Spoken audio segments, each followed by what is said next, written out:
set? Okay, the meeting will now come to order. We'll begin with introduction of members and seating of alternates. And we'll begin with town staff. So here in the room, we have Dawn. Dawn Dyke, recording secretary. And we probably don't have anybody online. John Guzkowski? No? Okay. And then for commission members, we'll start with introductions on my far left. Tom Bransfield. Bob Ellsworth. Chantal Foster. Carolyn Freeman. Robert Taylor. Okay, Tom, could I ask you to be seated for Victoria, please? Sure. Okay. So let's see. I don't see a motion to accept the agenda, but I will ask for a motion to accept the agenda as presented. And a second? Seconded. All in favor, say aye. Aye. Opposed? Say no. Okay, the agenda is accepted as presented. New business, there is none. Old business, there is none. For staff report, the item here is the 10-year certification renewal letters. And I got an update today that all but one of the letters has been returned to the town. They still need to be reviewed. So the likelihood is that we will move to accept these letters in our August meeting, seeing as there most likely will not be that's a regular zoning. So we will most likely have a special meeting of the Aquifer Protection Agency. Reason being that the letters, the registrations expire in June. So it was explained to me that since it is our regulation, if we go a month or so without, officially accepting the letters, it's, bad on us. It's no legal violation. So that's the update I have on the certification letters. Any questions or comments on that? Okay, would anyone like to make anyone in the public would like to make a brief comment regarding aquifer protection? Nothing in the chat. Okay, thank you. No one here in the room. So we will move on to approval of the minutes from March 17th. And we have those in our packet. And present at that meeting were myself, Chantal, Carolyn, Robert, and Tom. So, any discussion about these minutes? Okay, hearing none, may I have a motion to approve the minutes, please? So moved. Okay, we'll call that Chantal. And a second? Seconded. Okay, that was Rob. All in favor, say aye. Aye. Opposed, say no. Okay, the minutes are approved. And then may I have a meeting to adjourn, please? And a second. Second. All in favor, say aye. Aye. Opposed? Okay, the meeting is adjourned.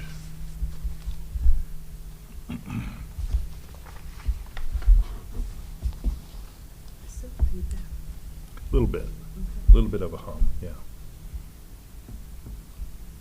So you have a smell and a hum. You have a smell and a hum? Fine. We're just gonna keep recording it through the next meeting. Okay, and then we have a little break until.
order.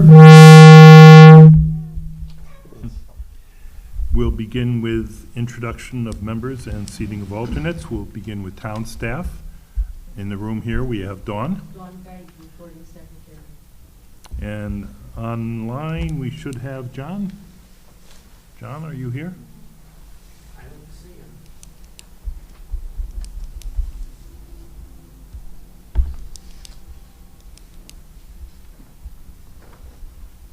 Okay, well, we'll move forward. If he joins, then we'll ask him to introduce himself later on. So we'll now do introductions of commission members, starting on my far left. Thomas Bransfield. Bob Ellsworth. Chantal Foster. Carolyn Freeman. Robert Taylor. Okay, Tom, would you please be seated for Victoria? Certainly.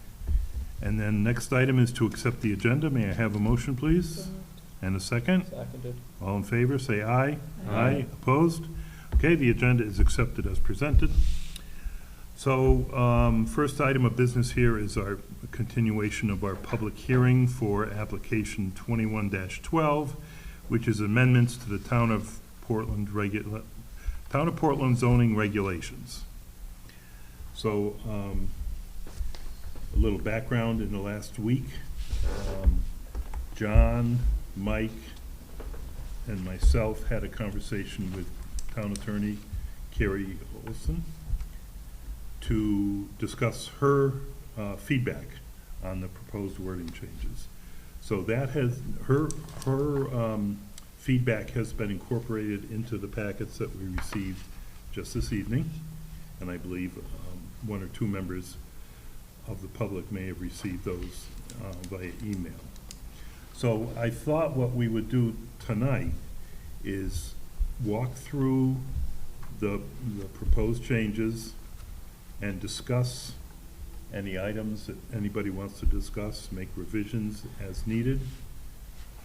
And if people need more time to digest this, then we certainly can take some time. But I thought that would be the game plan here.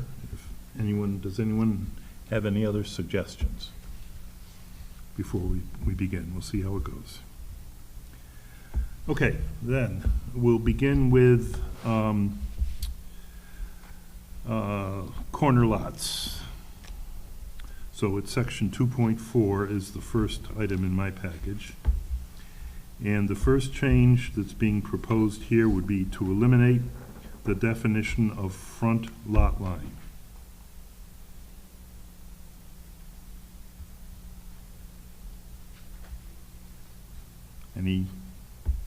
I think you'll see why as we move forward. So if people want to come back to that and question that, we certainly can do that. I think what it's talking about is there's a difference between line and yard, Yes. right? Is that what we're saying? Yeah. Okay. Yeah. So next item is a definition of side lot line. And the proposed wording would be any lot line not deemed a front or rear lot line.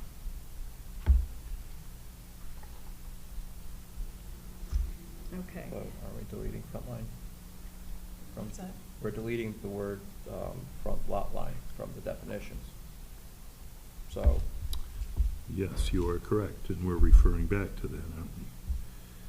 Right, but then we're changing, see, front lot line is becoming front yard Yeah. below.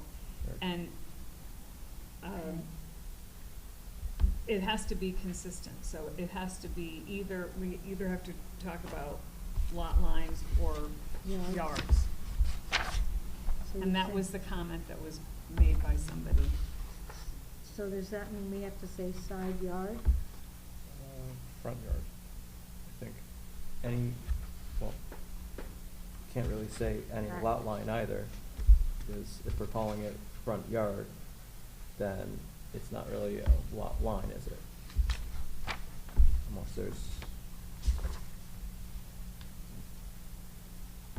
something else is missing.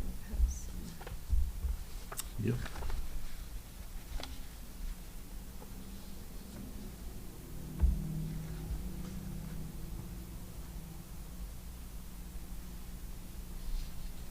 guess what's tricky here is because we're leaving in the definition of side lot line Right. and removing front lot line. So you know, Victoria isn't here, but she Mhm. did give us this, example from another regulation. It says lot line, the property line bounding the lot.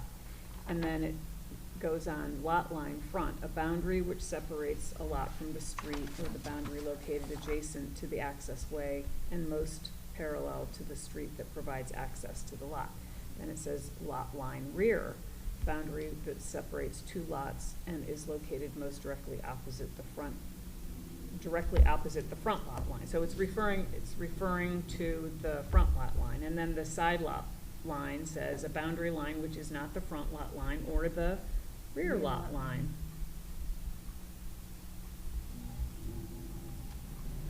I mean, I think that's pretty And you have a picture. clear. Well, sort of, but I guess when you're looking at the actual Article 2 definitions, it separates out lot definitions and yard-related terms, so they're sectioned off in two completely different sections. And that's a whole other issue. So, if we're gonna delete the definition of front lot line and then have side lot line get referred to yard, then, I don't know, it seems like we're gonna be making it more complicated than maybe it should be.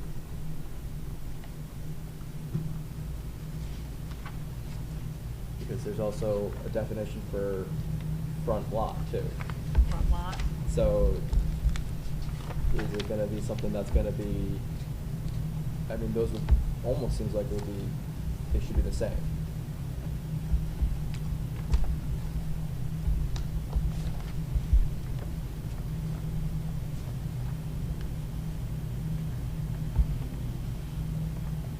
You know, if you look under the related terms, under lot related terms, why can't we just use these? The ones in our existing regulations? Well, yeah, I mean, they're, When you go to section 2.4, Yeah. everything references lot. Lot rear, lot frontage, lot line front, rear, side. And now they're introducing yard front. And I'm not even sure where you would place that in the scheme of things. I don't know. It seems like that might just get confusing. They don't keep things consistent. just trying to figure out where these things go. Yeah. So, Is this saying that this is going in replace of that? In place of that? here's a question we might be able to do. Since the purpose of these is Wait, to I'm sorry. make it No, they so do that have we front. can remove the problem of having which side is considered front for a corner lot. And if we make it so that we add front lot line to say that the definition includes only one side will be deemed front. So that way it will then kind of mean that you can only have one side that's considered a front line, rather than having two that, by the definition of, the line dividing, separating a lot from the street right of way, then, all lines dividing a lot from the street or streets. Is the front. Right. So if we just make it that, so it's singular. And then everything relates to that front line. Correct. So you have a rear line, and then you have anything else that's not that as a side line. Correct. That's, So run that wording by me again, Rob? So, A line dividing, so we keep the lot line kind of front definition, but we make it so that it's a singular, street. Yeah. That, so instead of,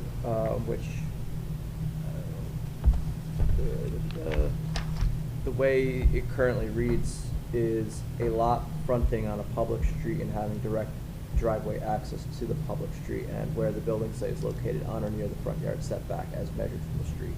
Wait, what? Is that correct? that's not what we have here. Yeah, the one I'm looking at is on page, in our existing regulations, Mhm. page 2-10. Okay, this the, Yeah. the one I'm pulled off the website, is on 2-9. So is what we have, online not consistent with what you guys have in the books, in your books? I don't know. This is last updated. Well, no, because Oh, no, it it is starts here, on look. 2-9. It starts Lot on related 2-9. terms. So lot front is on 2-9, but then it goes on to So 2-10. then go to 210. Yeah, 210 doesn't carry on into 210 in mine, in the online version. You don't get this page? No, I do. It's just that, the definition for lot comma front is. Oh, okay. Oh, am I looking at? Yeah, so lot comma front is on, page Yeah, 2-9. I apologize, that was my mistake. I was looking Yep. at lot comma front instead of lot line comma front. Yep, so lot line comma front is on 210, Okay. and it currently says all lines dividing the lot from the street or streets. Right, So okay. we're proposing it to read a line dividing the, I like the way this one. Right, a boundary which separates a lot from the street or the boundary located adjacent to the access way and most parallel to the street that provides access to the lot. Right, so I think we want to say it's the line that's the boundary pertaining to the street that's used for an address. Because that's that's when we define front yard, that's the terminology that we're proposing. So that the front yard would be considered the yard Yeah, the address. used, Yeah. the street which is used as the street address, taking out the emergency services nonsense. Yeah. So I think it should be something along the lines of a line, making it singular, dividing the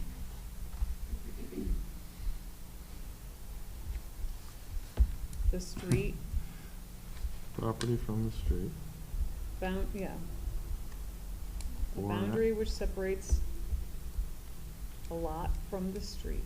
the front yard from the street, right? Do you 'Cause- have to say the front, no, No, it you just have separates to the just lot say from the it street. separates the lot from the street. Yeah.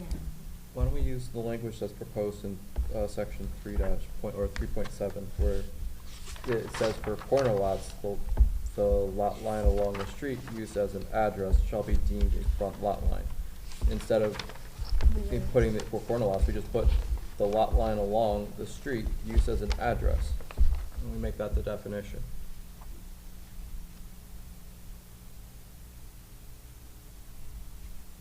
For everything.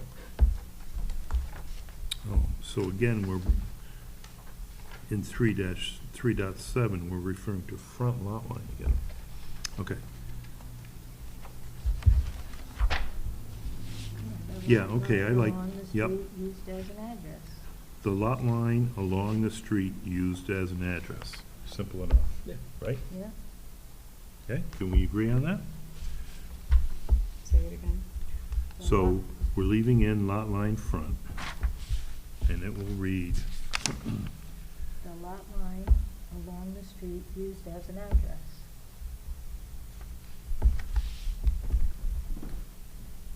Okay, do we want to say the lot line, or do we want to say the boundary, well, or not? I would say let's use the line. Okay, the lot line, Yeah, I guess we could leave lot in there. The line The lot line along the street used as an address. along the street used as an address.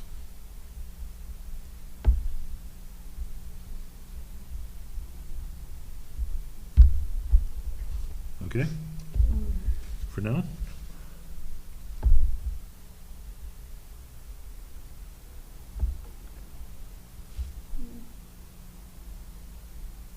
Because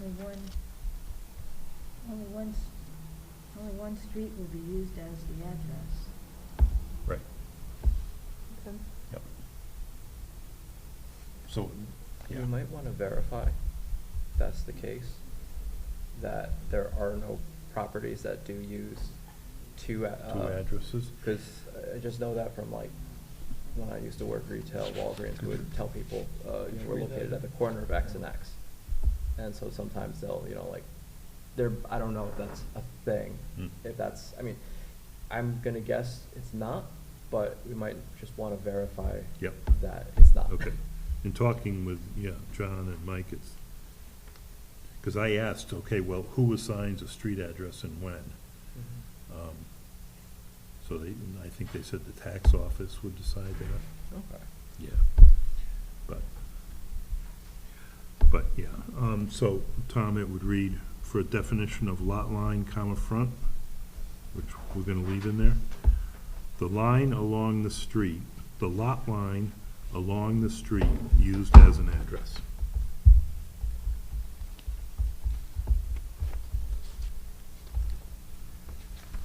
John's having a problem getting in. Do we want to include the verbiage about an access way, if it's an interior lot? I think we'll get to that. There is a separate section for interior lots. Okay. Pretty sure. Yeah, there is 310. Okay, is John gonna try and call in? Because we need him. Yeah, I know. So I'm getting the conference line going. Okay.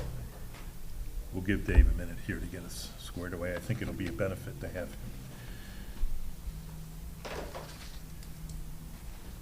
The terms seem to roll off his tongue, not mine. Yeah. It is very confusing. And so, but we're back to having the front So we're, yard again. Well, we get the front lot line. Mr. Chairman? yes, When this air conditioning system comes on, it's nearly impossible to hear all of you. okay. I would ask then people, Use your microphones. Get him. okay? Wow. Thank you for letting us know. Wow. Yeah, It's terrible. okay. John, you there? Here, can you hear me? Yes, okay, I don't have a problem with the Zoom thing, so you're on a conference line, I'll put you on, they can hear you. If you want, you can go on Zoom, not on Zoom, but on the, YouTube, we're streaming on YouTube. Okay, so go to. Oh, okay. Okay, and then you can watch the proceedings there, and then we can hear you on the phone here. Okay, fine. So it's YouTube/PortlandCon.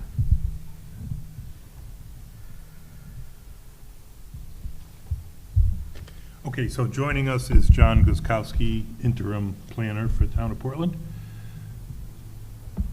And John, can you hear me? It's Bob. Yeah, I can hear you.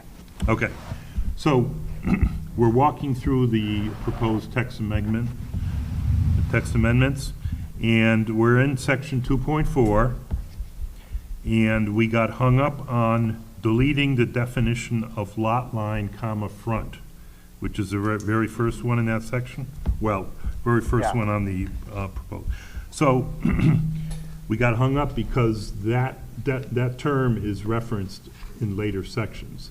So we're proposing that we leave the definition of lot line front in, and the definition would read, the lot line along the street used as an address.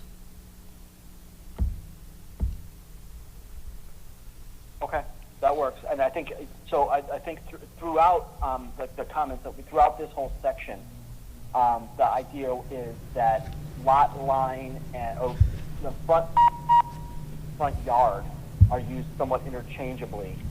And so we should just basically fix that to unify it so there's not confusion. And it's either we can do that this evening, or I think that the commission will probably just direct staff to sort of make those scrivener's corrections to unify, so that we're only referring to one or the other. Consistent. But yes, I agree that a simple definition of front line is fine. Yeah, we're having a real hard time hearing you, John.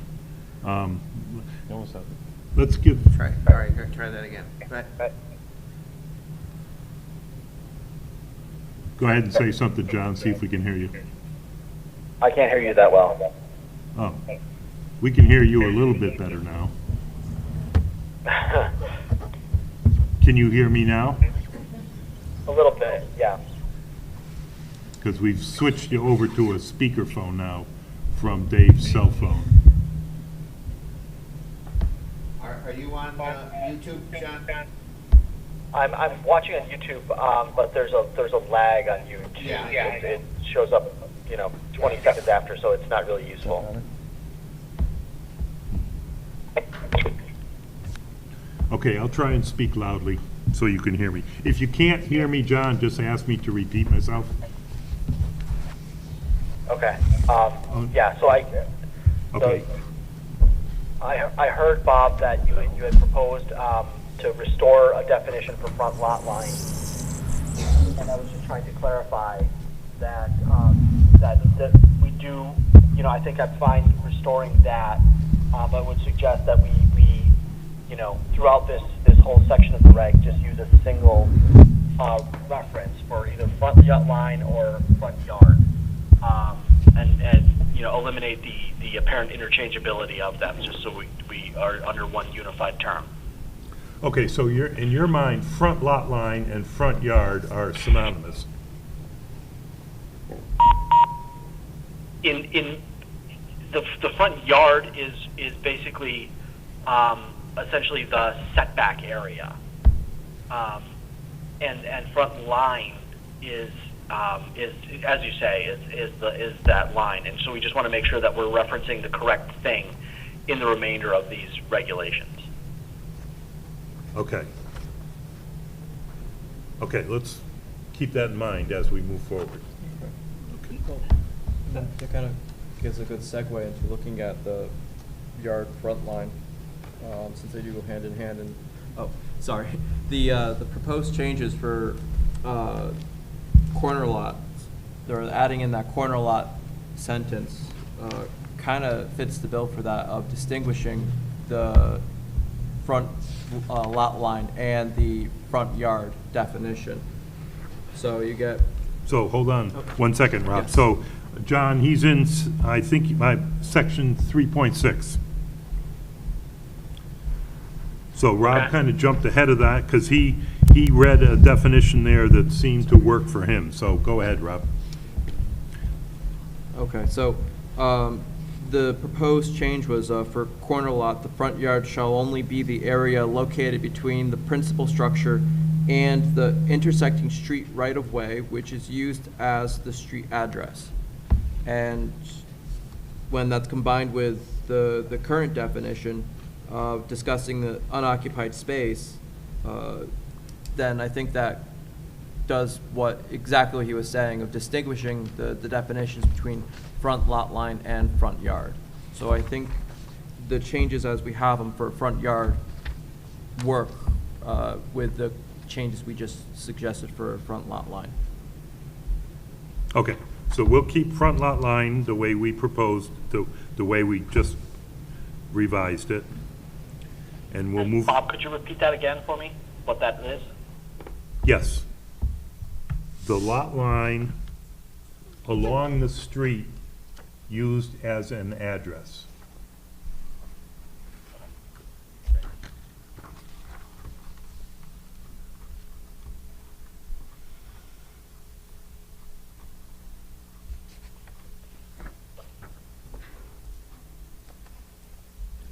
Is that, shall we move on, John, or do you want to discuss it? Yep, absolutely, keep going, Okay. yeah. Sorry. Okay, so then we'll move on to the definition of lot line side.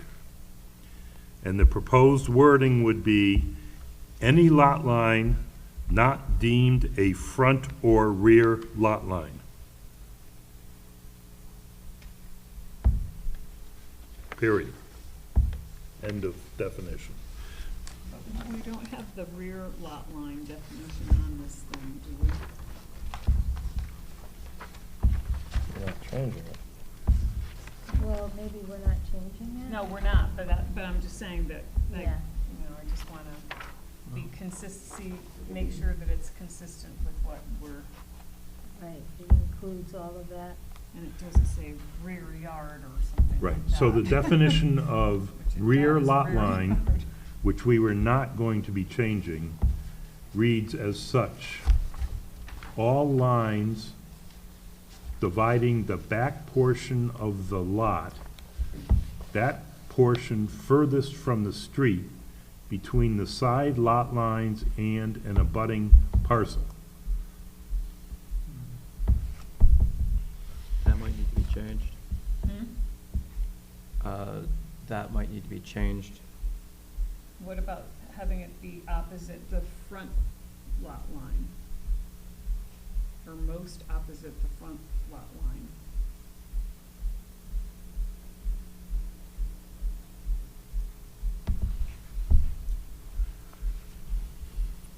Or we could just say that portion furthest from the street used as, used for the address, consistent with what we had for, front lot line. So, from the street used as an address, which is all we'd have to add. So You that- mean a lot line opposite the street? Or, Yeah, so it would read, all lines dividing the back portion of the lot, comma, that portion furthest from the street used as an address, comma, between the side lot lines and an abutting parcel. So that way it's consistent with front lot line. It distinguishes it, from any possible confusion of a, corner lot, and kinda, I think, does what we need to do. But then I think we'd have to amend the motion to include that section too, right? Yes, I believe so.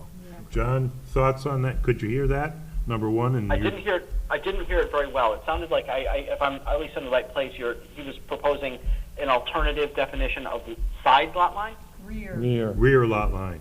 Oh, rear, okay, so we move past side.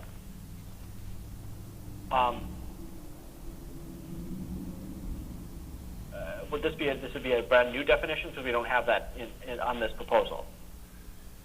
Right, we don't have it in our proposal, we do have it in the current regulations. Okay. So I'm out of my depth on this one, because I Okay. We're just trying to make it consistent with the other, so that it all kind of hangs together. yeah. Okay, let me bring up my copy of the regs, but you can keep discussing, obviously. Yeah, okay, we'll table any sort of decision on that. That'll be one of the items that we'll have to chew on, okay? So then we'll move on to front yard definition.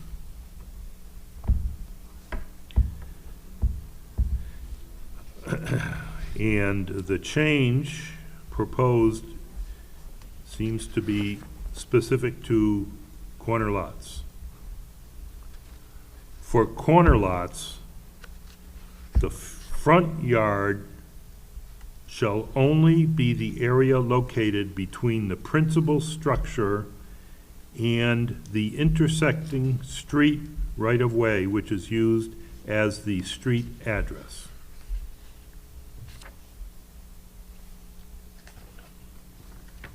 So that's intended to eliminate confusion about two front yard areas. Right, so that's a clarification, right.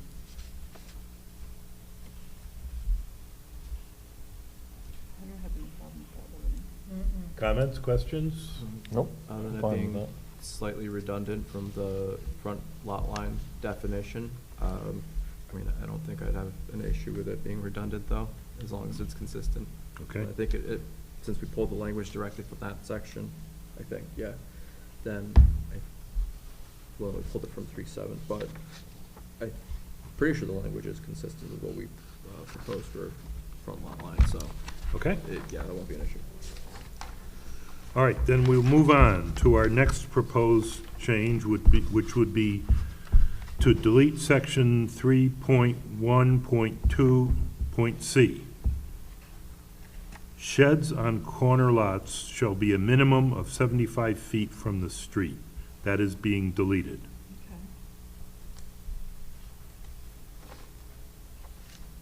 Okay. That seems very vague to me, which is, so that's good. And just on the table, just above there, minimum distance from shed to front lot line. So it's good that we are keeping front lot line because it's referenced there. Yep. So actually, for the table, table 312A, Yep. I would actually propose, because this is one of those examples where we have a little bit of confusion or inconsistency between the use of front lot line and front yard, I would actually propose that the header for that front yard column, instead of saying minimum distance from shed to front lot line, should just say permitted front yard, to be not only consistent with what we mean, which is this is the setback, the required setback, but also consistent with the other two columns, which delineate the side yard and the rear yard. So again, I would propose that that column header be just called permitted front yard. Yeah, permitted front yard, and we have the front yard definition. Okay. Well, I guess this might be a weird question, but if we're using front, like, if we're talking yards, then where would be, I mean, would it make sense to use the yard language rather than using sideline or, you know, rear line, lot line, instead of rear yard, side yard? Well, I just want to make sure that we have all of these yards on there too. That's the other part. Do we?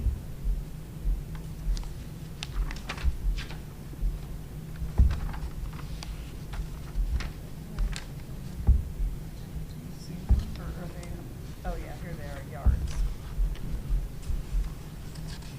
Front yard, okay, yeah, we have front yard, front yard, rear yard, side yard. Okay, so John, we were just checking to make sure we have all the definitions of yards that are referenced in table 312A. Okay. And so what were you saying, Rob, you think you Well- want to consider? I guess that we know that, like, the lot lines and the definitions are pretty clear, it's where they're at, like, when, it's just that if we're talking like permitted rear yard, you know, it's essentially saying that it's the unoccupied space across the full width of the lot between the rearmost structure and the rear lot line. So it's saying that, like, you know, where do you measure from when you're saying 10 feet? Are we saying like a shed can't be 10 feet within any structure and any lot line? Is that the intended purpose, or is it to say that you can't have a structure from the rear lot line? Yeah, I agree. I don't know why we're not referencing the line versus the yard. I agree. Okay, so the question, John, is in table 312A. We seem to be trying to define how far from a front line, sideline, rear line these structures can go. And yet the headings Right. say yard, permitted side yard. So, right, so you could go back, yeah, right, you could, to keep it consistent, if you're not proposing to eliminate the yards, then, well, yeah, no, so I get your point. So minimum distance, so the second column could be minimum distance from sideline, third could be minimum distance from rear line, yes. I think that's fine. Okay. So we're changing all of those to lines, and we're gonna go back to the front lot line. Yep, so the headings would read, permitted front line. That reads kind of weird, though. Front yard line? Well, no. Front lot line, okay, thank you. Permitted side lot line, Yeah. permitted rear lot line. Why does this say permitted? Is that a- Yeah, allowed. Should they all say minimum distance from? Yeah, why don't they say, why shouldn't they say? Right, I would propose that they, instead of saying permitted lot line, because the lot line is just that, it's a line. The yard is sort of the area that should be unbuilt upon. So I think if what we're talking about is literally that where these things should be located at a minimum distance. So I think all three columns should be listed as Yes. minimum distance from shed to front lot line, side lot line, rear lot Rear line. lot. But a minimum distance, because that's what the numbers in that table describe. Exactly. So, Okay, we'll try it again then. So the headings would read, Minimum distance from shed to front lot line, minimum distance from shed to side lot line, minimum distance from shed to rear lot line. so, an alternative way we can do that is at the top of the heading where it says the table, 3.1.2A shed setbacks, we can Just put the rest of it in put there. the, minimum distance from shed in To. parentheses underneath that, and then, Yeah. then from front lot, from, or, just put, like, Yeah. Gotcha. that way you're not having to repeat the same thing, but it's Yeah. clear that it's the minimum distance from the shed. The other thing I wanted to say, though, is that by changing it from permitted side yard and rear yard, we're also changing it so that someone could put a shed within 10 feet of their house, 10 feet of, or the building that's on the property. That would, I think, from what I was thinking about would be the change from using the yard language to the property line language. say that I don't again? think it is a change. That's not a change. Oh, well, by changing the language from permitted rear yard to rear lot line, you could technically put then a shed within 10 feet of your house, which otherwise wouldn't have been permitted before. From the setback requirements, I think, This doesn't prevent you from doing that anyway. right, I think. The setback is from the outer boundary of the property, well, the side, the front, or the rear. Right, Not from the your, structure. not from the structure. I mean, the way it currently reads, like the open unoccupied space across the full width of the lot between the rearmost structure and the rear lot line. So if the borders For of your. rear yard. Yeah, then that's what I'm saying is that the setback for a permitted rear yard includes, so you'd have to have those minimum distances from the structure and the lot lines. But if we change it to just lot lines, then that would remove the structure part of it. Because the structure isn't. Well, no, the considered- shed would be the structure, Uh, because that's what's being proposed. Well, That's what's being regulated in this section. looking at the definition for rear yard, the open unoccupied space, the full width of the lot between the rearmost structure and the rear lot line. But then you look at side yard, the unoccupied space situated between the building and the sideline of the lot, from the front yard to the rear yard. So, looking at what's in the definition for just the yard, the shed's not technically part of that definition, but we're using, the shed's an addition to the building and the property itself already. So, I mean, I might be reading way too literally into this, but it seems like that would be what would happen if we changed the setbacks from side yard and rear yard to side lot line and rear lot line. I don't know about that. Okay, that's why I'm trying to talk it out, so it's. I'm not sure about that. I mean, when you're talking about the rear yard, Mhm. you're talking about really the setbacks as they pertain to the building, as opposed to the shed or the whatever it is. Mhm. Okay? And when you're talking about this table,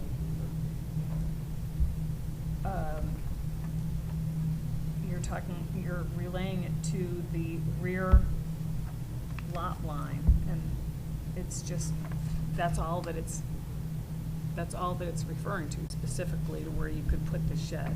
I mean, that's my understanding, that they're not trying to regulate how close or how far away a shed has to be from your house. It's how close or Right. far away it has to be from your property line. Correct. That would be my understanding. Yep, mine too. Yeah.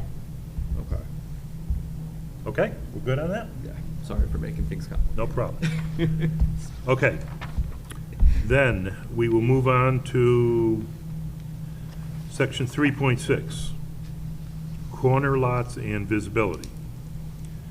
So the wording, proposed wording would be, a corner lot shall maintain front yard requirements for the yard facing the street which is used to determine address. The yard facing any other street shall be considered a side yard with the relevant side yard setbacks required. We have to change that to the relevant side lot line setback required. Well, let's look at our Because we put- definition for the side yard. The side yard. So the question, John, was, do we need to change this to refer to a side lot line as opposed to a side yard?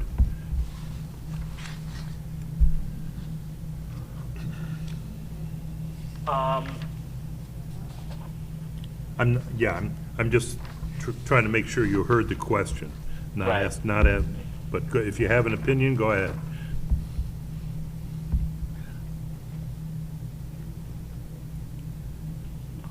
I think it's okay the way it is. Because it's referring to the yard requirements, which is essentially those setback areas. Yeah.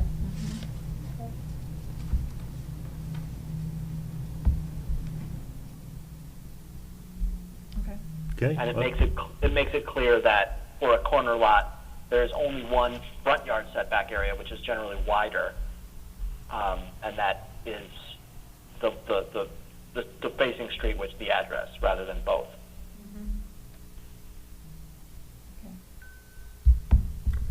Okay, any other discussion on that item?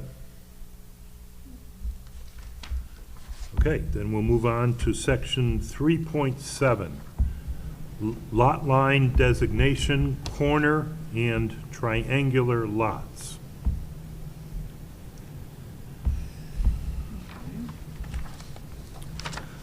So the proposed wording for this section would be, for corner lots, the lot line along the street used as an address shall be deemed a front lot line.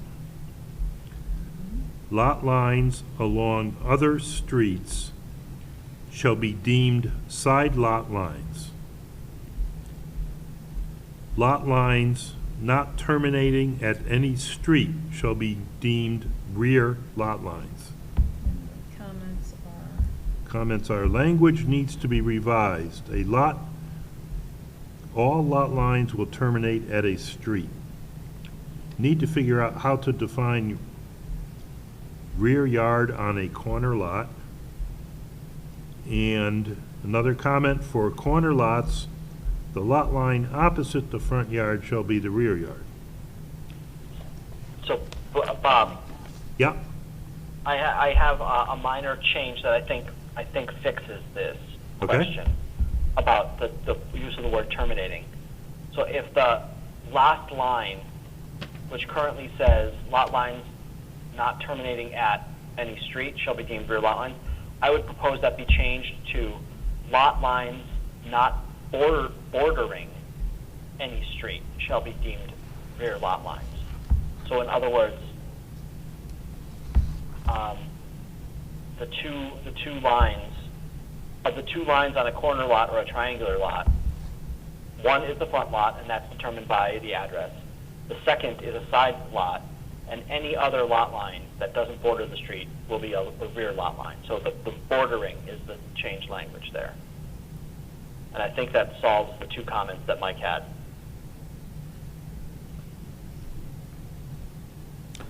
Okay, so what John is saying is the very last sentence in 3.7 would be, lot lines not bordering any street shall be deemed rear lot lines.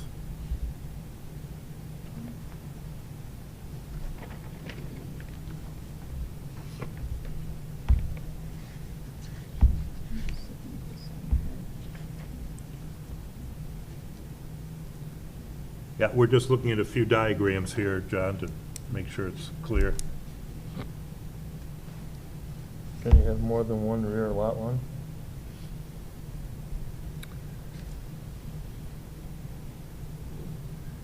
Well, Yes. Well, because that would be lot lines on any other street, so any street. we Well, had, not terminated. this was part of our discussion when we were on the phone. And, I mean, a lot could be potentially any shape, any conceivable shape, right? Mhm.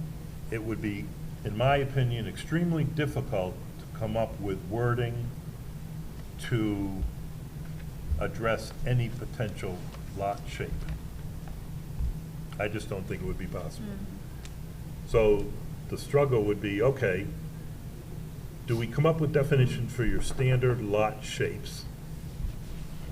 And then somehow put a caveat in there for any lot shape that is not covered in our definitions?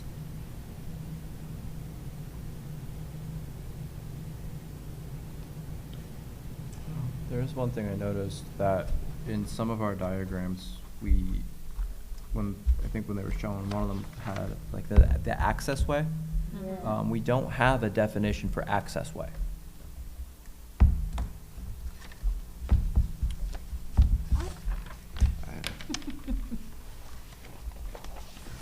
Unless I looked at the wrong spot, but. And that lot line is not terminated, not bordering, shall be We don't. deemed rear lot.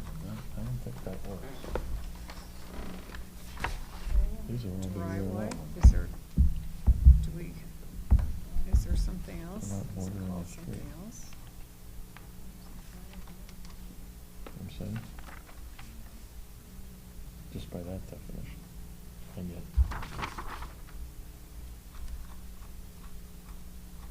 We talked about defining rear lot line.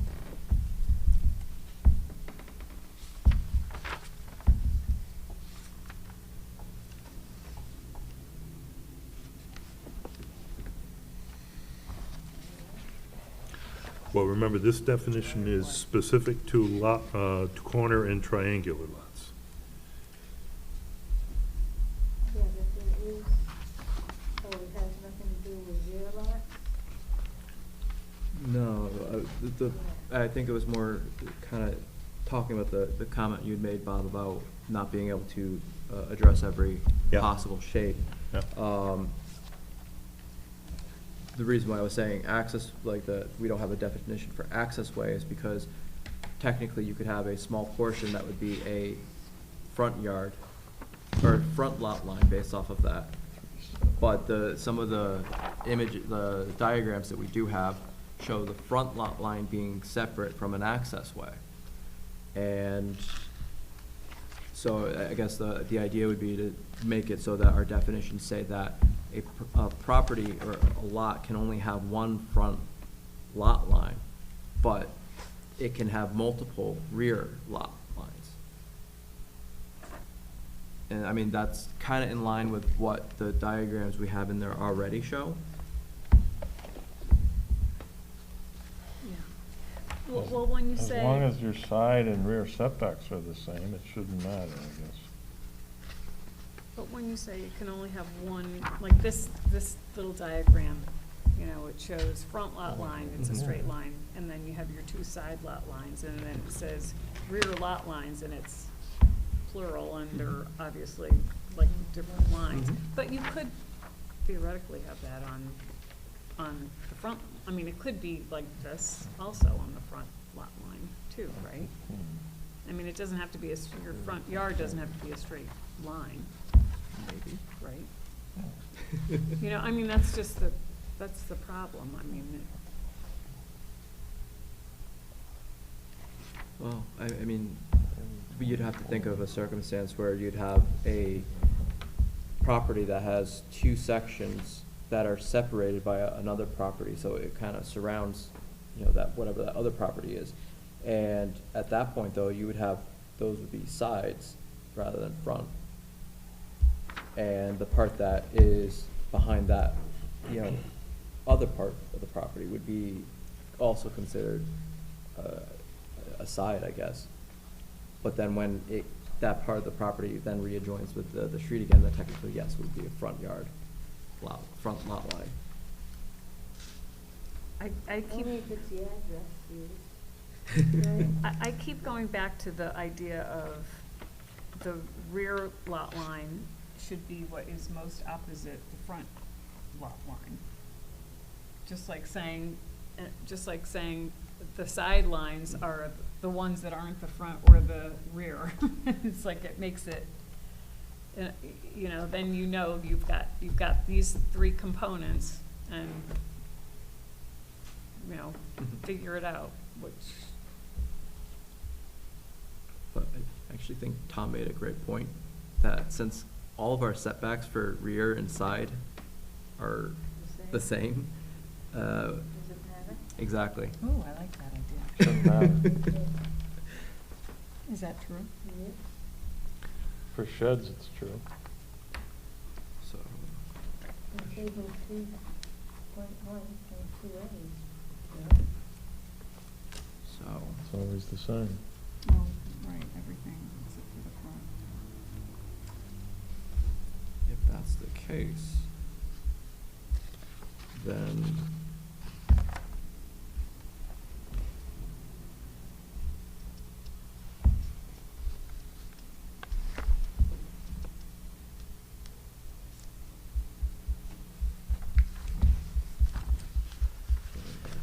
I think 3.7.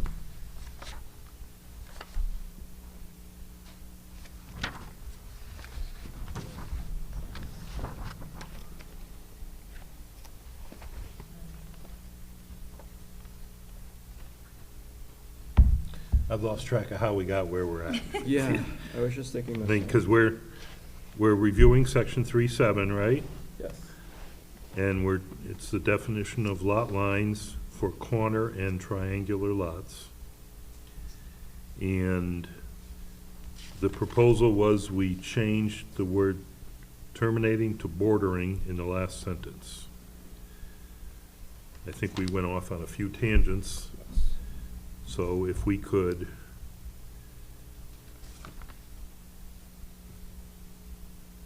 see if this makes sense, or if we want to have further discussion. I think, Certainly, please. I believe right now the regulation is with the corner lot setback from both streets. There's two side yards, but it's not the typical in the rear. In the interior lot, you have the front, and then opposite is the rear. What you have is you have the streets that intersect. It's the front, and then there's a side or a front.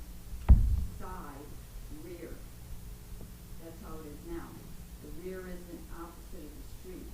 So right now, you have a street, a side, and a rear. And that's how it is. So the opposite of the street is a good, you know, definition. But just keep that in mind. So when we're talking about, we just did. Can you step up to the microphone so we record it onto the podium? There you go. Yeah, thank you. Sorry.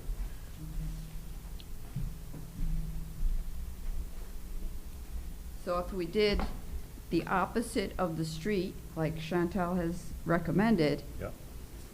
that would be the rear, and then the other twos are the sides. And odd-shaped lots, you know, it's like you can't fix everything all at once. So if you wanna go, you know, the largest distance opposite of the street, something like that, would be the rear. Any other line would be the sides. It's the suggestion.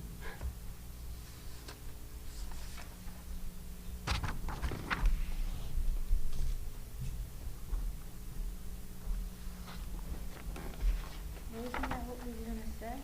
Lot line, all lines, you know, we were gonna add in opposite the street used as an address? Are you saying? That's what I had, that we were gonna have as the rear lot, or we were suggesting that we add that in. It just seems like the clearest way to do it. We were just adding that wording into the existing definition. Well, it's just, it's this the last sentence. Lot lines,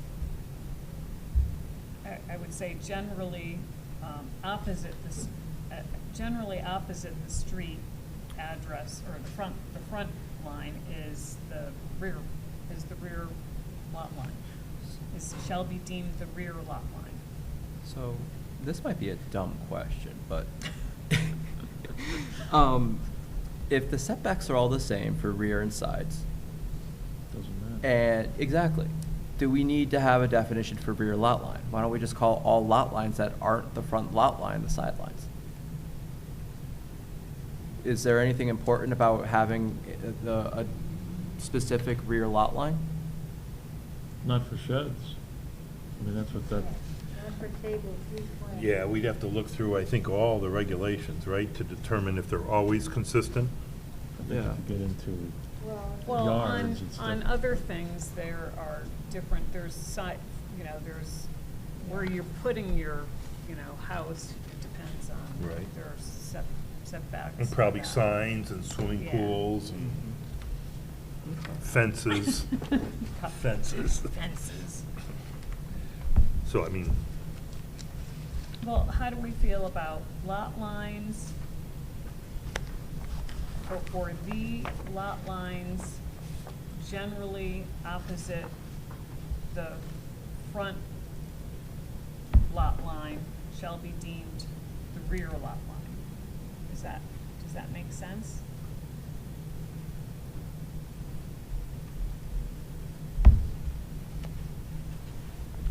except for a triangular lot.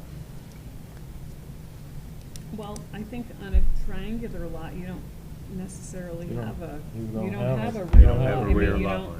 You got a You have triangle. two side yards. You have two sides and You a have front. two sides and a front.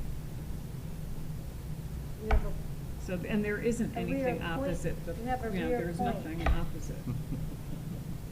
Yeah, you got this, you you have got a this rear right point. here. Okay. You don't have a rear. So, John, are you able to hear what's being proposed? No, I didn't hear that there was a specific proposal, no. Okay. So, to clarify the definition of a rear lot line for corner lots, instead of what we're proposing here, which is the last sentence in 3.7, lot lines not bordering any street shall be deemed rear lot lines. What's being proposed is the lot line opposite of the front lot line shall be deemed the rear lot line. Okay, so there's just the one.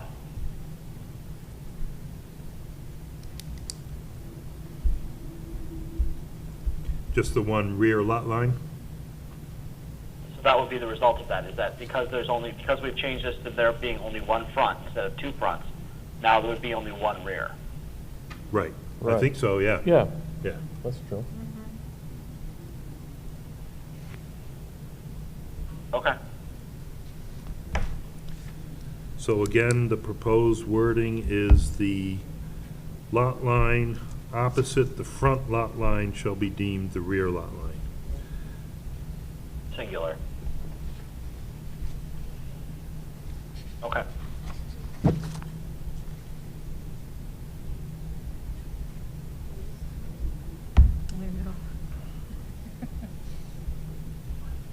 got 2 pages done.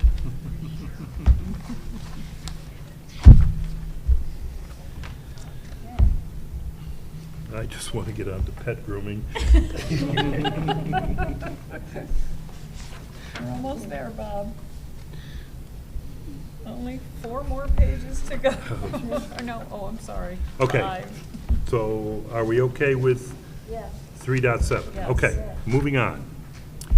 3.10 is the next proposed revision. Interior lots. So I'm going to start reading where the proposed change is, which is in the middle of the paragraph.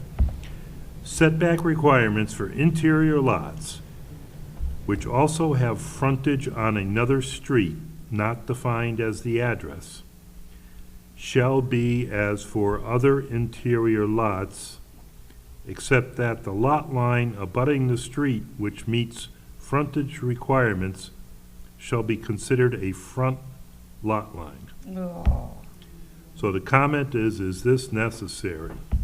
Oh, well, I think that's just like, that just made our last thing not work. Is that even an interior lot? So what this is describing is what other regs would call a through lot. You know, it basically has dual frontage on Both you streets, know, two streets. a non-corner through lot. So it would have two separate frontages on the same road, same street. Different roads. I think he's saying non-corner lots. Yeah, no, You Oh, said, no, the way I read this was another street, meaning say 2 parallel streets, right? And it's a deep enough lot that it has frontage on both parallel streets, Oh. which you know, to better describe it, and again, I know there's not a definition of through lot in the regs, but what I would propose to clarify this is it would say setback requirements for interior lots which also have frontage on another street, and here I would insert parenthetically, e.g. a through lot, on parentheses, and then go on, not defined as the address shall be as for other interior lots.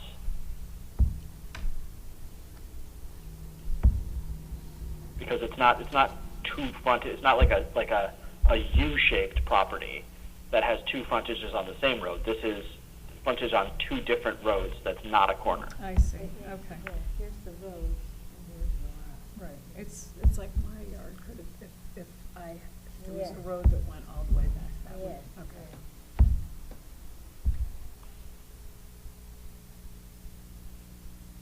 okay, Okay, that, I mean, that's Okay, not yeah. gonna happen a lot, but yeah, okay, that's covered. I guess. So setback for frontage. Not defined. Shall be as from, except the lot line abutting the street which meets. Frontage would be considered Yeah, front lot line, and isn't that, opposite that would be the rear lot I'm line, fine with that. and then sidewalk. okay? Okay. We'll move on then. So, Article 4, residential zones, Section 4.2, residential area, density, and dimensional requirements. So we have a table here that shows for the different zones, minimum area, width, depth, stories, height. So the wording we're proposing are front yard setback for primary structures, parentheses, dwelling units, and detached accessory dwelling units on corner lots. Setback applies from both streets. For all other permitted structures, sheds, garages, greenhouses, etc., but excluding fences, front yard setbacks apply unless specifically noted otherwise in these regulations, e.g. swimming pools. Oh, that's a mouthful. So for section, Bob? Yeah? Mike has a comment there that this is not consistent with the other reg regarding corner lots, because we do say in the second line, setback applies from both streets. Yeah? Yeah. I would propose that be struck, that phrase applies from both streets, be struck, and instead it say, the first sentence say, for primary structures, dwelling units, and accessory, and detached accessory dwelling units on corner lots, setback shall be in accordance with section 3.7.a. So we basically tie it in with the regulations we're changing elsewhere here. So instead of applies from both streets, change that to shall be in accordance with section 3.7.a.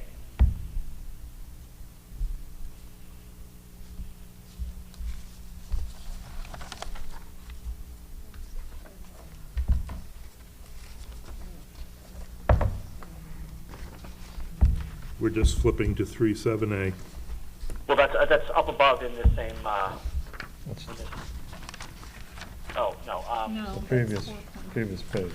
oh, in the previous page. Yeah, it says lot line, designation, corner, and triangular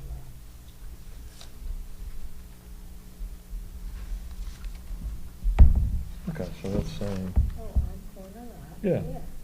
Yeah. Yeah, yeah, yeah. Yeah, so you'd have a 25-foot side yeah. yard. So the lot line along the street is used as an address, and it should be the front lot line. Then we have our side lot line, and then we have the rear lot line, and the one opposite the address. Front lot line. So, one question, so we might, as an alternative, could we just mirror the language then from 3.7 rather than citing someone to look at 3.7? That way it's just, they don't have to do as much jumping around and having to say, okay, I've got, section 4, 4.2 up, and now I have to go open up 3.7 at the same time to go look at it, and then tie together everything. We just- Yeah, I guess there's two ways to do it, right? You can do a refer back like this, or you can have redundant wording, right? Two ways to do it.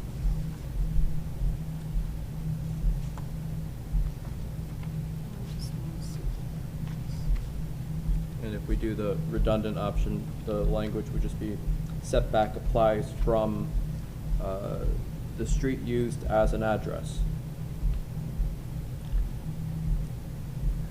John, in your experience in other towns' regulations, do they refer to other sections frequently, or do they repeat the wording?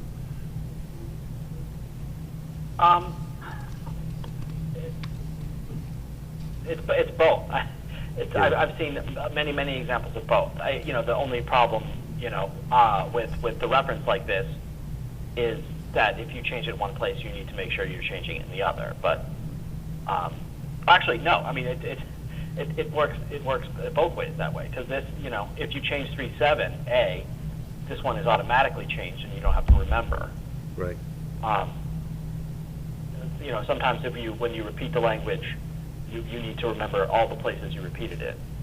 Right. So it's sort of like referencing the Connecticut general statutes as may be amended from time to time, for instance, rather than changing your regulations every time the statutes change. Yep.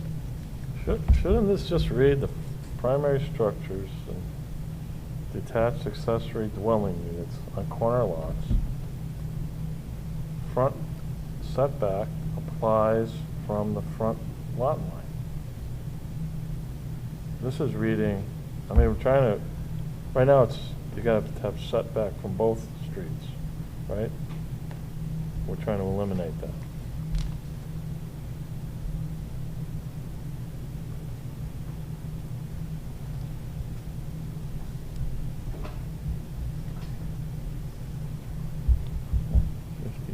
$50, $25.50.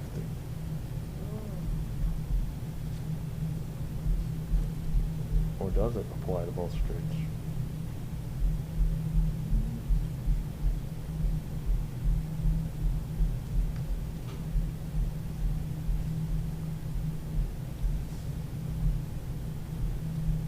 I don't know that we need to change it.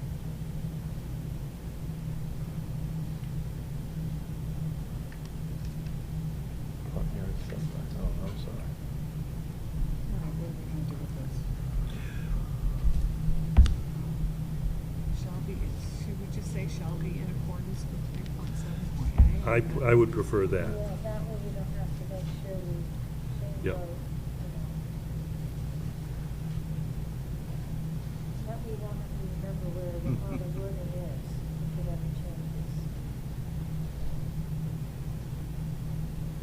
And 3.7.a is just saying that Only with the lot.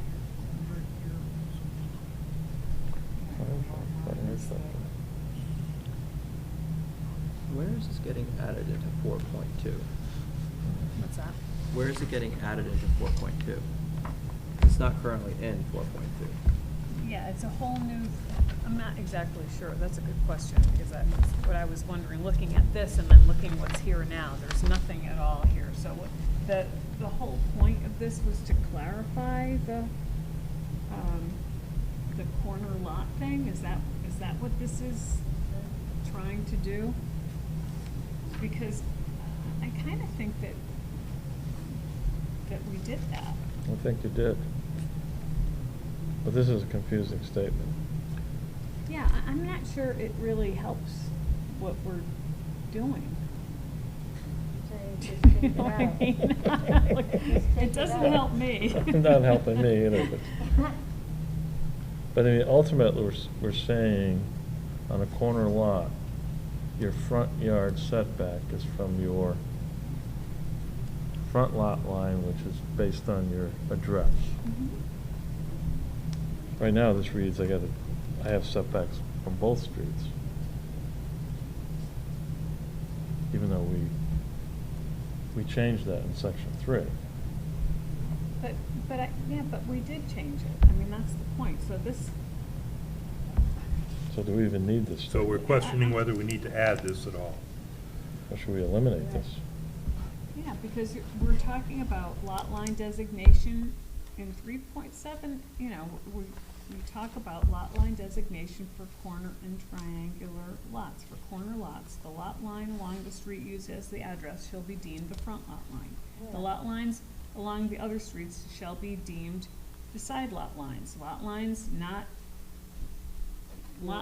blah, blah, blah, the opposite lot line from the front shall be deemed the rear lot line. That's it. We don't need this other thing, do we?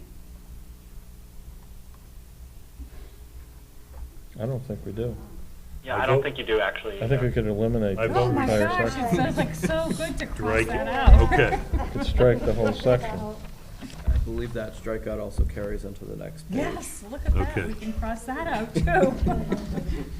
Okay.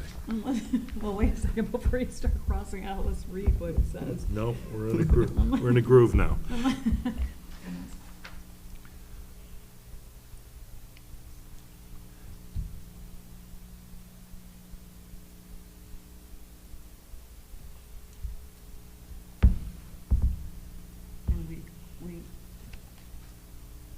And we did define side yards in Article 2, didn't we? Yes. Yes. So I Not think deemed front, okay, we're It's- consistent. Okay, we're striking that out. Yeah. Okay, we'll move on then. Article 5, business zones. Section, sorry? Unless It just said few. otherwise- Oh, Unless otherwise specified, rear yard setbacks apply to all structures. I don't know what that means.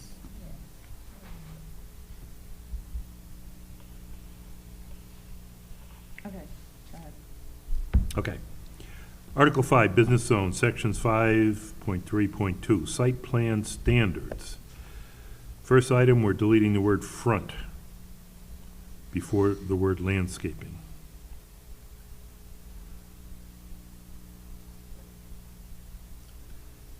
And The middle of the paragraph, the strip or berm shall also be separated from outside storage, sales, or display. It looks like a typo. By a curve of 6, yeah. Scrivener's error. Yeah, and then it looks like we added a period. Okay, any questions on that?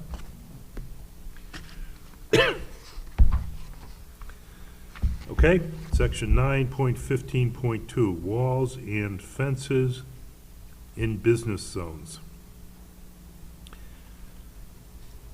Within, used to say front yards, we're striking front yards and replacing it with yards along public streets. So that means it could be, but this isn't a business zone. In the business zone, so we're opening this up to yards along any street, as opposed to just the front yard.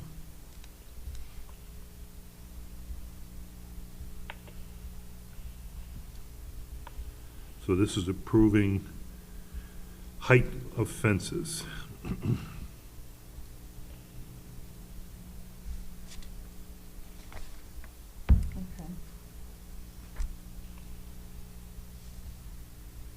I think all the language is pretty consistent with these updates. I don't see any issues. Okay, we're good with that?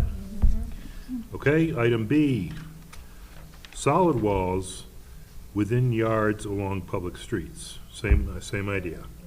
Shall not exceed 4 feet.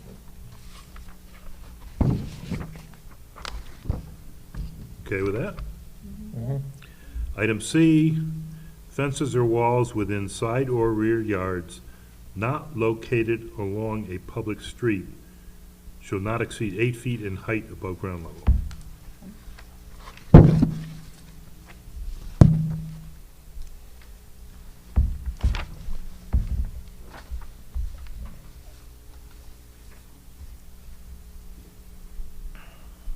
Okay, any questions? Okay, moving on. Article 9, special regulations. 9.15.1.c, residential zones. Fences or walls, when installed within side and rear yards, shall not exceed 6.5 feet in height above ground level. For, this is a revision here.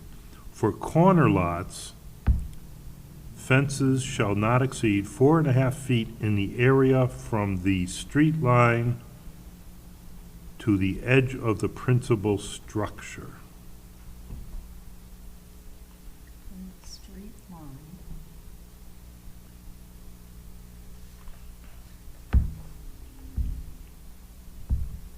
Fences. I think we might want to have street line be revised to front lot line.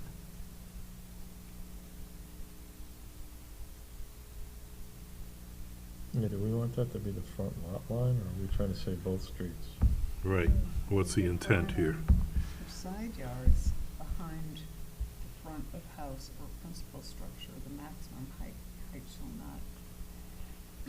All right, so Oh, this is fences. this is the issue with the fence and how you can't have a fence in your side yard, which was before thought of as a front yard, be above 6 feet, is that right? Okay, so this is the one, Or it's 4.5 feet. yeah, It's for the line of sight, it's after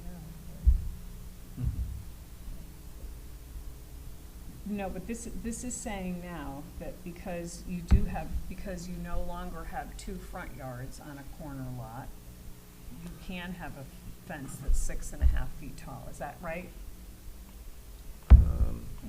I mean, I'm trying to, That's what I'm curious about. So right now, I think the way it reads is that any of the sides that abut a street can't have anything taller than 4.5. okay, well, I'm not sure with the changes that we made to side yard that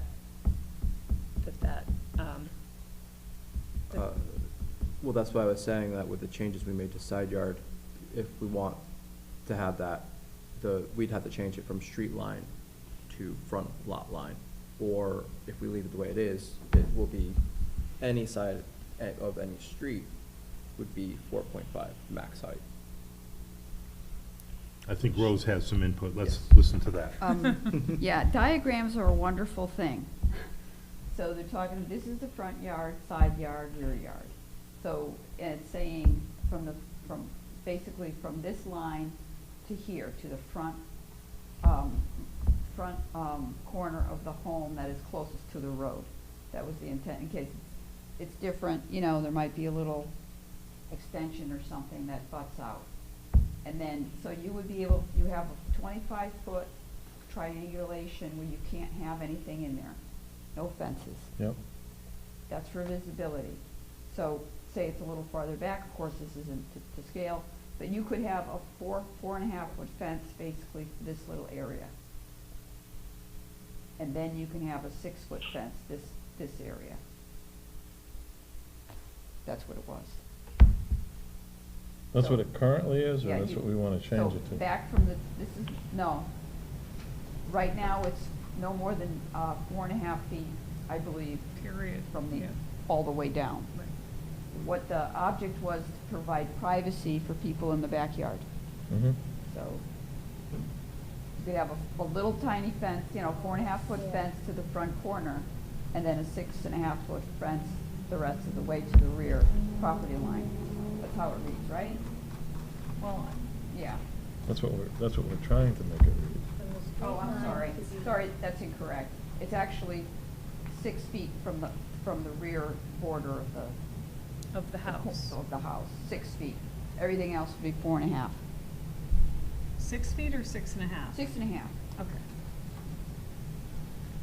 For corner lots, fences shall not exceed 4.5 feet in an area from the So are we street line trying to the to edge of the principal structure. give some flexibility so they can go 6.5 to the front of the house, or is it No, the always in the rear. rear of the house? It's all in the rear section, the rear yard.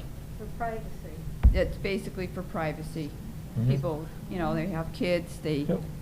they want to, have a little privacy, a little safety. They want to eat their hamburger on the back deck.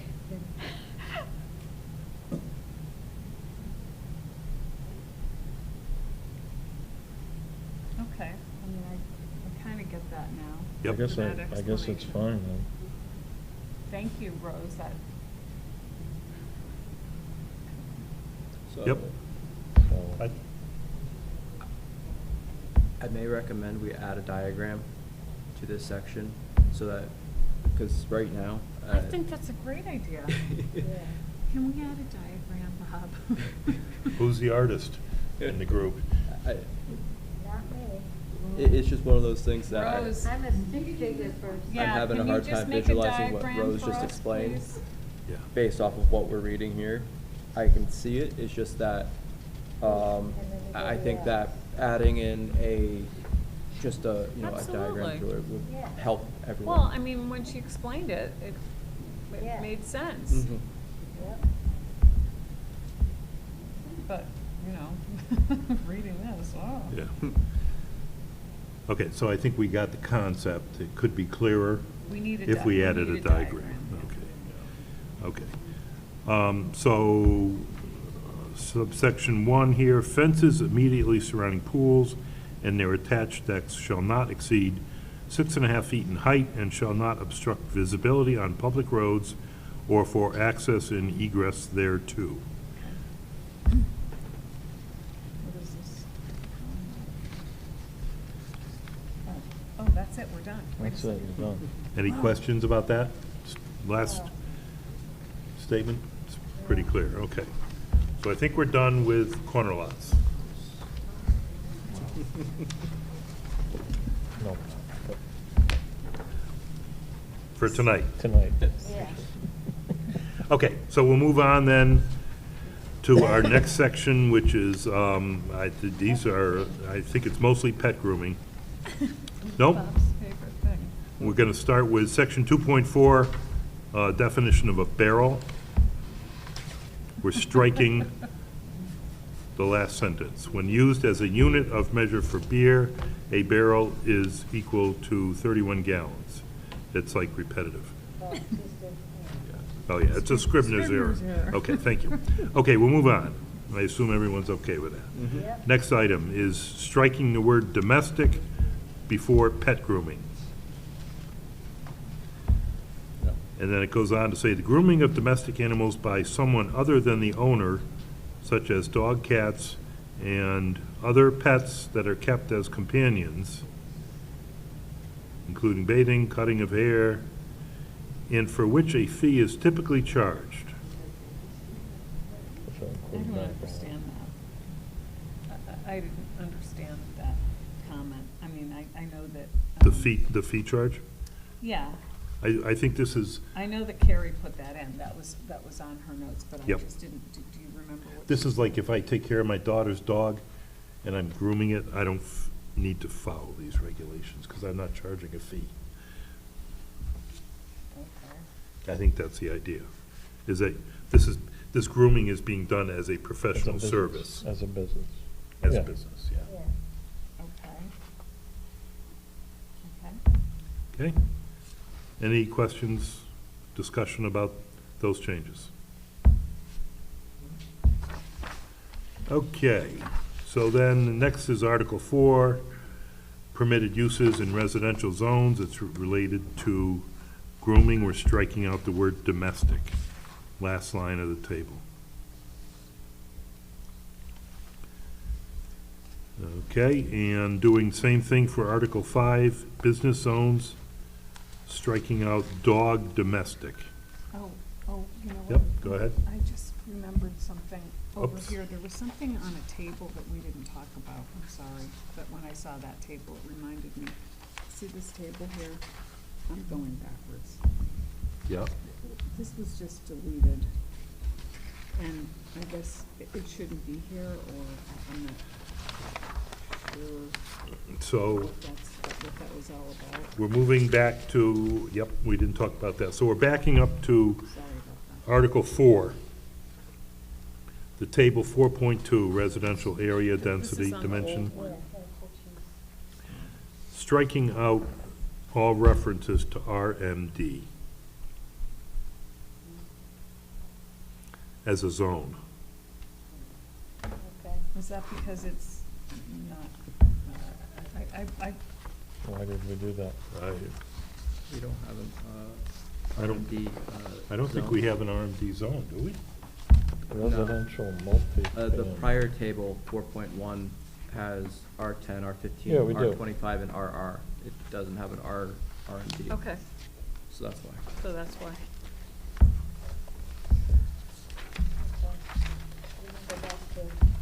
I mean, that's the, when you say we don't have that zone, I mean. Wait a minute, Tom is finding something on a map. We have it, I was we looking at have the what is zone RMD? over here. Okay, because on the table 4.1, it's not on there, so I think that might be why. So it's making 4.2.1 table consistent with 4.1 table. Maybe, okay.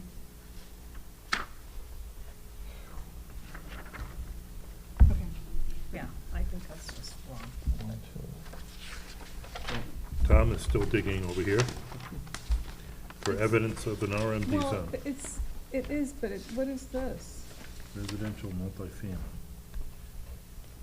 Which is, it's a, And then it says this is inactive Bartlett Hill section. or something like that, RMD. That's Bartlett Hill, isn't Mhm. it? And this is, Oh. Residential. oh, that's So the other one. Anything there's Where are a, you? there's a Oh. revision Yeah, from, Atrium. Yeah, or that other one, it's, everybody's named like a cow, it was you eliminated. know what I mean? Yeah, my mother lived there. Oh. So Anyway, so that's. what there's There a, was, there was a revision that was So- eliminated. 4.3, well, section 4.3.1, effective November 9th, 2007, the residential multiple dwelling zone, RMD, was eliminated in the town of Portland. Any subsequent applications for multiple dwelling units or amendments to a previously approved RMD development shall be submitted under and governed by section 9.16, multiple dwelling development. So, MDD. the map's out of date, and this is just bringing up the This is tables housekeeping. to be consistent. Yep. Wow. I'm gonna put you in charge of that. Thanks, He found it, Rob. I didn't. Okay, thanks, All Rob. right. Sorry about that. Okay, so now we're back to So, the yeah. animals. I just saw the chart and then it reminded me. Yep, so I'm gonna back up a little bit too then, since I noticed something else. Table 4.1, Which one? we're under, still in the same motion, the second motion, Oh, the second one. permitted uses of residential zones. Yeah, There's a table there. yeah. Under the second entry in the table, dwelling, looks like we changed it from N to S, so site plan Oh, yeah, yeah, yeah. In the RR, in the RR zone, yeah. in addition to striking out domestic for pet grooming. I'll get back on that. Yep. So,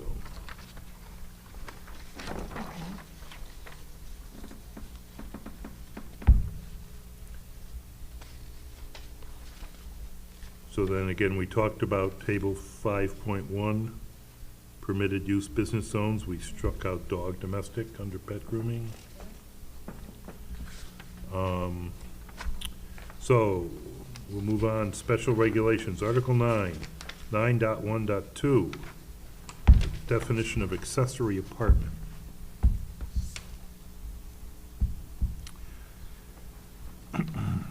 So the proposal is to strike out the definition of detached accessory apartment.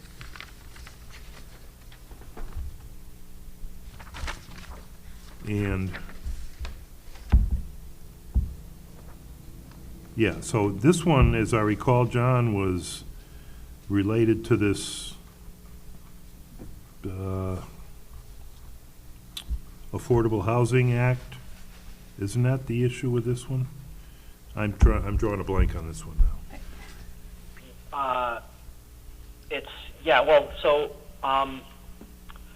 It's currently inconsistent with the state statute that directs municipalities to regulate accessory apartments as of right, but the town does have the option to remove itself from that requirement.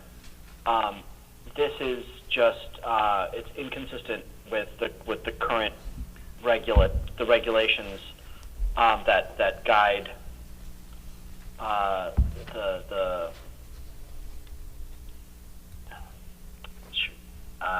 lost the thread here.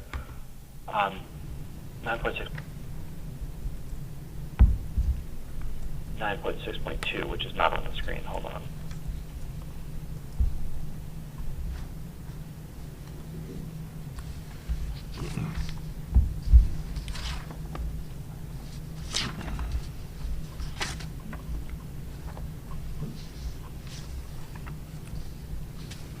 So 9.6.2 is, Oh, that's No.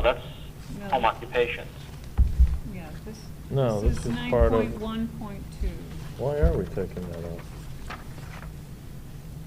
Why is that being If I conflict recall with correctly, a anything? prior revision, when the town attorney looked at it, noted that this was inconsistent with the definition that was recently passed by the Connecticut legislature, where they had defined accessory apartment as a means of a separate dwelling unit that is located on the same lot as a principal dwelling unit of greater square footage, has cooking facilities, and complies with or is otherwise exempt from any applicable building code, fire code, and health and safety regulations.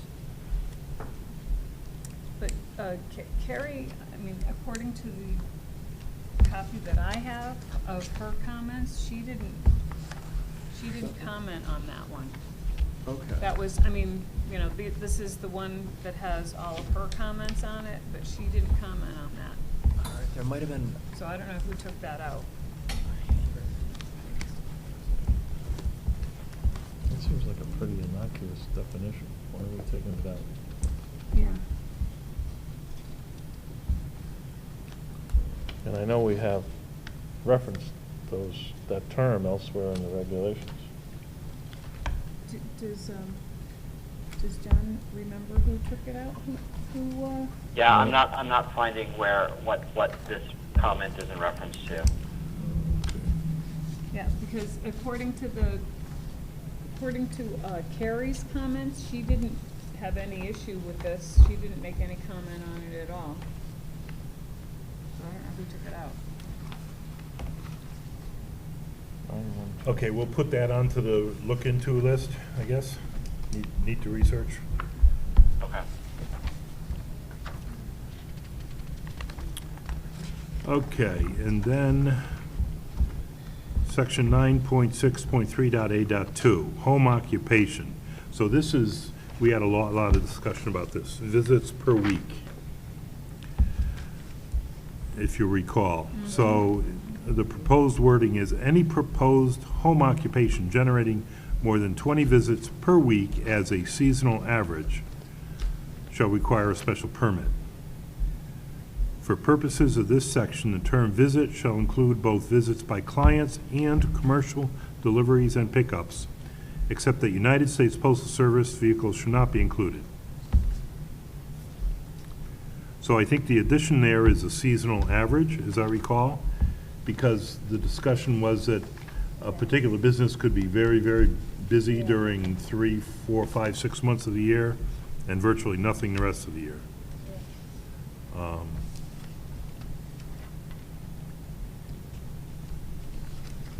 So this wording would attempt to restrict the number of visits during the seasonal peak. And, I mean, Carrie's comments were, how are you going to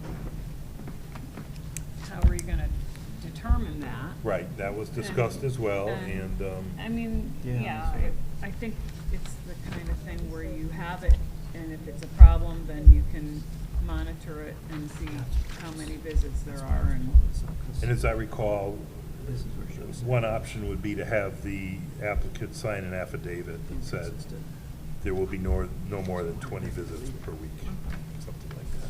Yeah, so the difficulty of enforcement was discussed, yeah. But nobody really has any, do you have any problem with this? I don't, no. Anybody have any comments, questions about this change? Does this, No, but does this I have a refer to question. this or that? So this says inconsistent with current regulation. Well, this is what I think think it's happened. this. If you look at section 9.1.2, the definition is kind of the same, so I'm wondering if before it differentiated before attached and detached, and now they're thinking it's the same? It doesn't matter if it's attached or detached?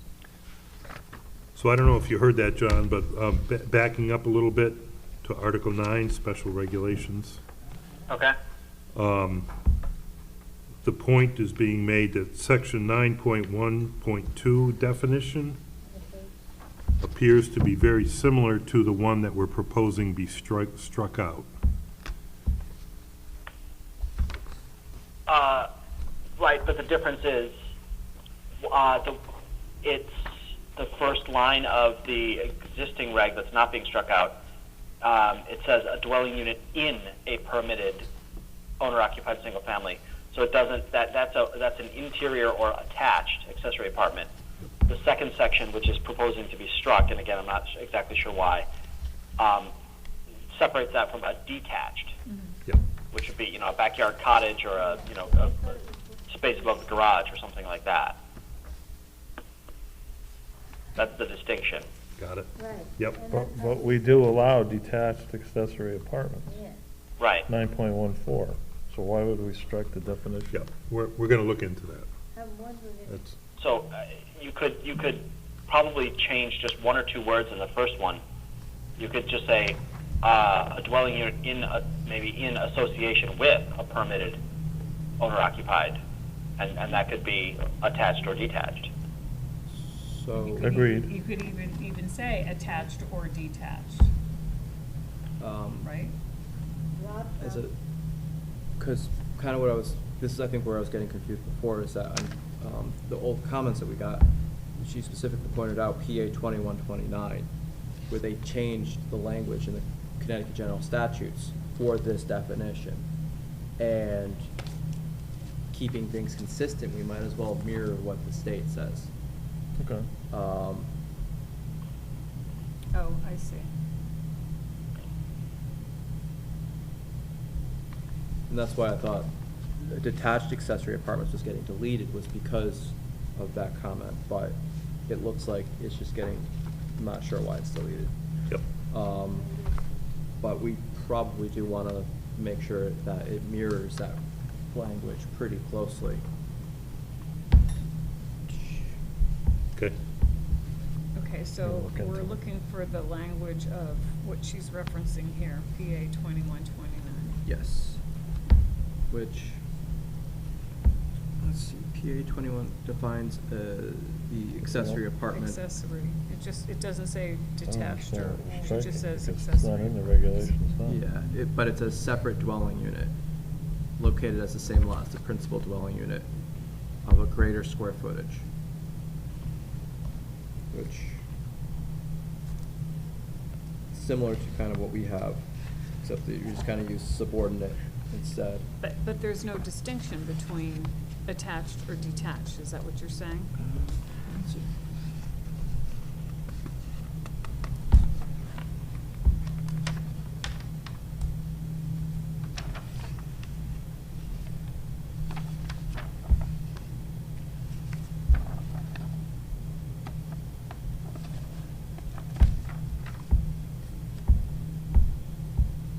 Let's see. Yeah, So 9.6.3 is it's related. supposed to allow home accessory occupation. apartments to be attached to or located within the proposed or existing principal dwelling, or Yeah. detached from the proposed or existing principal dwelling. So it's either. Yes. So, which is probably why detached accessory apartment was deleted, And because. it's just assumed that it's included under the first one, I guess. Yes. The first paragraph. Could we just make that a little Clearer? more clear, because the, unit in a permitted owner occupied single family residence is subordinate to the existing. Can we just add attached or detached? Yeah, Yeah. Just add it in That makes sense parentheses? to me, but yeah. Okay, I think it's all the same otherwise. yeah, after dwelling, attached or detached.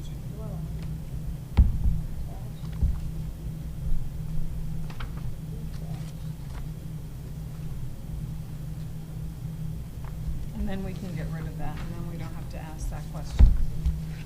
Now, this is a separate question. I was about to process that. Related to the, those housing goals we've been discussing. The bill also added in an additional definition, affordable accessory apartment. And this is something that I can send you guys the bill so you can see what I'm looking at too, but it might be something we want to consider adding in to kind of align ourselves with those goals, so. Okay, Yeah. that would be good. All right, so are we clear on that then? We're gonna add this, Yep. and then we're gonna strike this, and nobody has to, we did this. Are we Okay. good with that? So, John, I just want to make sure you're clear on what's being proposed here. This is in regards, again, to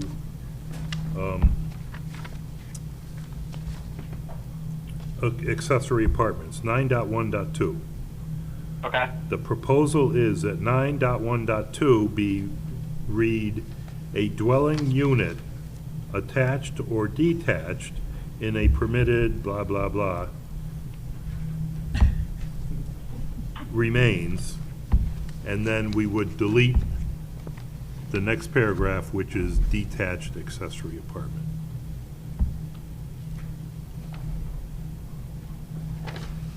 Okay, which is fine. I think I would just quibble with the keeping the word in, attached or detached, because you can't really be detached in a permanent single family residence. Okay, right, yep. I would say maybe attached to or detached from. A dwelling unit attached to or detached from a permitted owner-occupied single-family residence. Oh, I see, I was thinking Yeah. of sticking it over here. In parentheses, after dwelling, but you can put it wherever you want.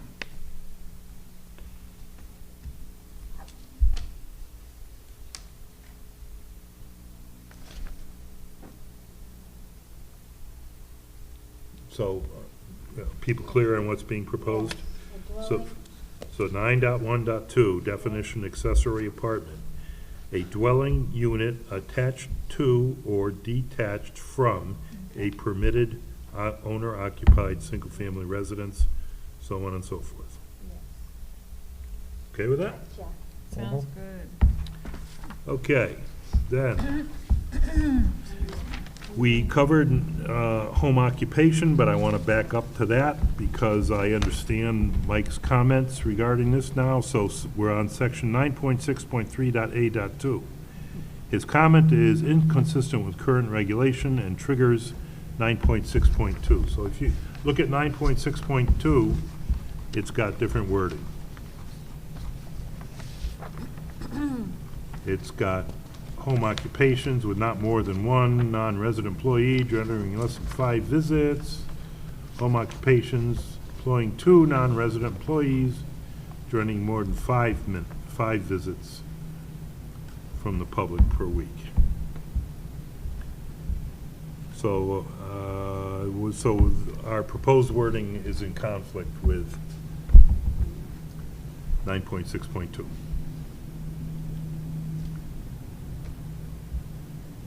So I guess I think we're probably proposing that our proposed wording replace 9.6.2.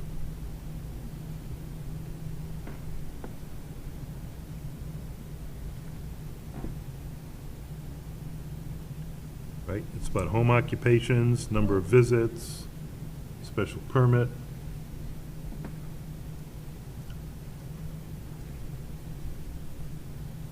Well, this talks about employees. Right, number of employees, right. Yep. Versus the number of visits. I mean, it, Yep, it does. so. You're right. I don't, Well, it says 5 visits from the public,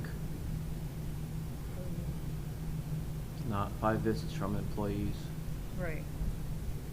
And then 20 visits is, well, as it currently reads, it just says, any proposed home occupation generating more than 20 visits shall require the special permit.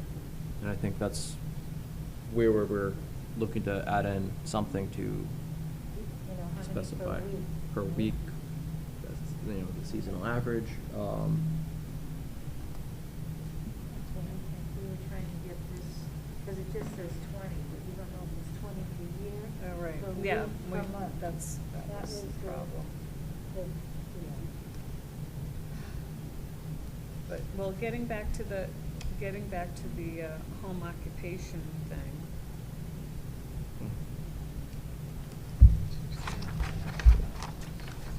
I mean, we could make it consistent by being, any proposed home occupation generating more than 5 visits per week as a seasonal average. I mean, it's then consistent with, 9.6.2, B.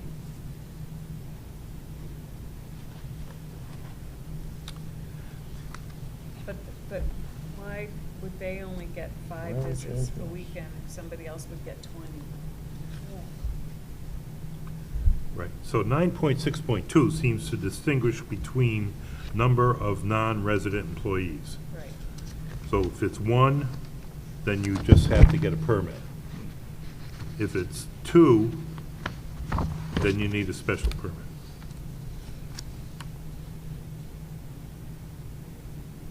Whereas our proposed wording does not address number of employees at all. Right.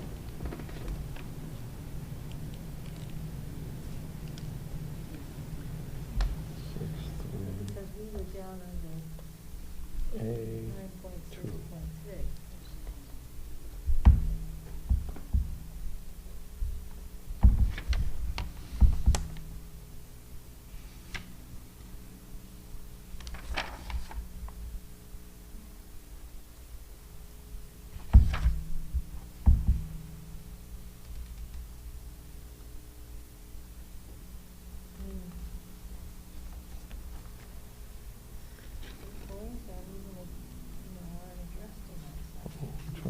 trying to think of how we got on this thing.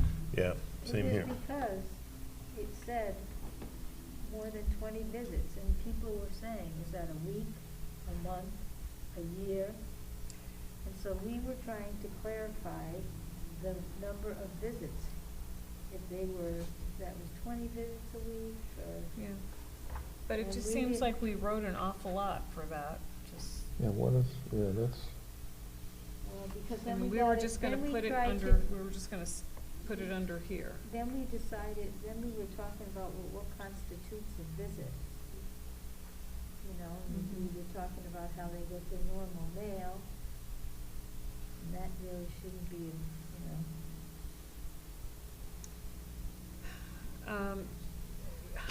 So suggestion, eliminating the number of visits from 9.6.2. Just eliminating reference to that. Oh, and then just say. And that, because the standards, that's what we're saying down here, is we're allowing up to 20 visits, and now we're specifying that it's per week. Yeah, but we're also saying it requires a special permit. So you're saying that anything else would not require a special permit? Well, Just- 9.6.2 dot B says Right. you do need a special For permit two- under certain For situations. 2 people. Right. If you were 2 employees. So maybe if you are a home occupation with not more than 1 non-resident employee generating less than 5 visits, you can just have a zoning permit. John, go ahead. You had something to say? Now, I wonder if that reference within that section, as it says, in addition to that required in paragraph 963A, if that reference should be actually 962B. Because that would be referencing the requirement of the two non-resident employees triggering the special permit also. Because this is introducing the idea of increased visits triggering a special permit. Yeah, But then it's referencing a different section that generates a special permit, that makes sense. which might be the section above. I don't know, but that's how it kind of makes sense to me. Yep, I think you're right. See that again? He's saying that it should go, instead should of this, become it should be number number C. Oh, Number, C, number C. Yeah, number Um, C. And because it's introducing the 20 visits per week. So Yeah. it's saying, for A, it's 1 person and 5 visits. For B, it's 2 people and 5 visits. But for So then do C, we take out the 20 visits under 9.6.32, A2?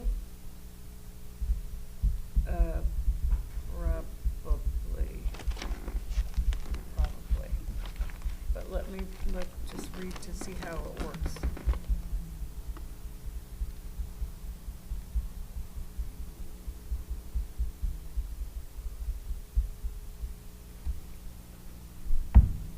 Yeah, it sounds like we don't, if we put that under 9.6.2, would we even need to? in addition to that, 9.63A.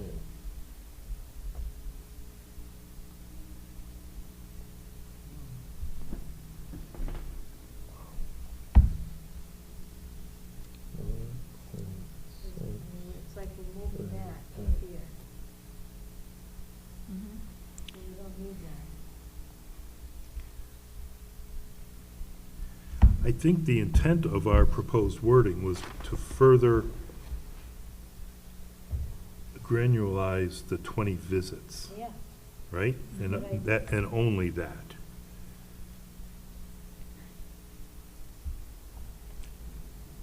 Right? We're looking to But John is clarify saying what does a we should visit. make it as a C under 9.6.2, which would then mean we should take it out of 9.6.3, because we don't need that, I think.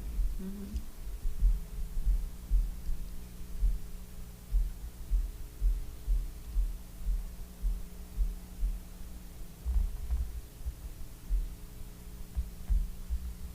I don't know.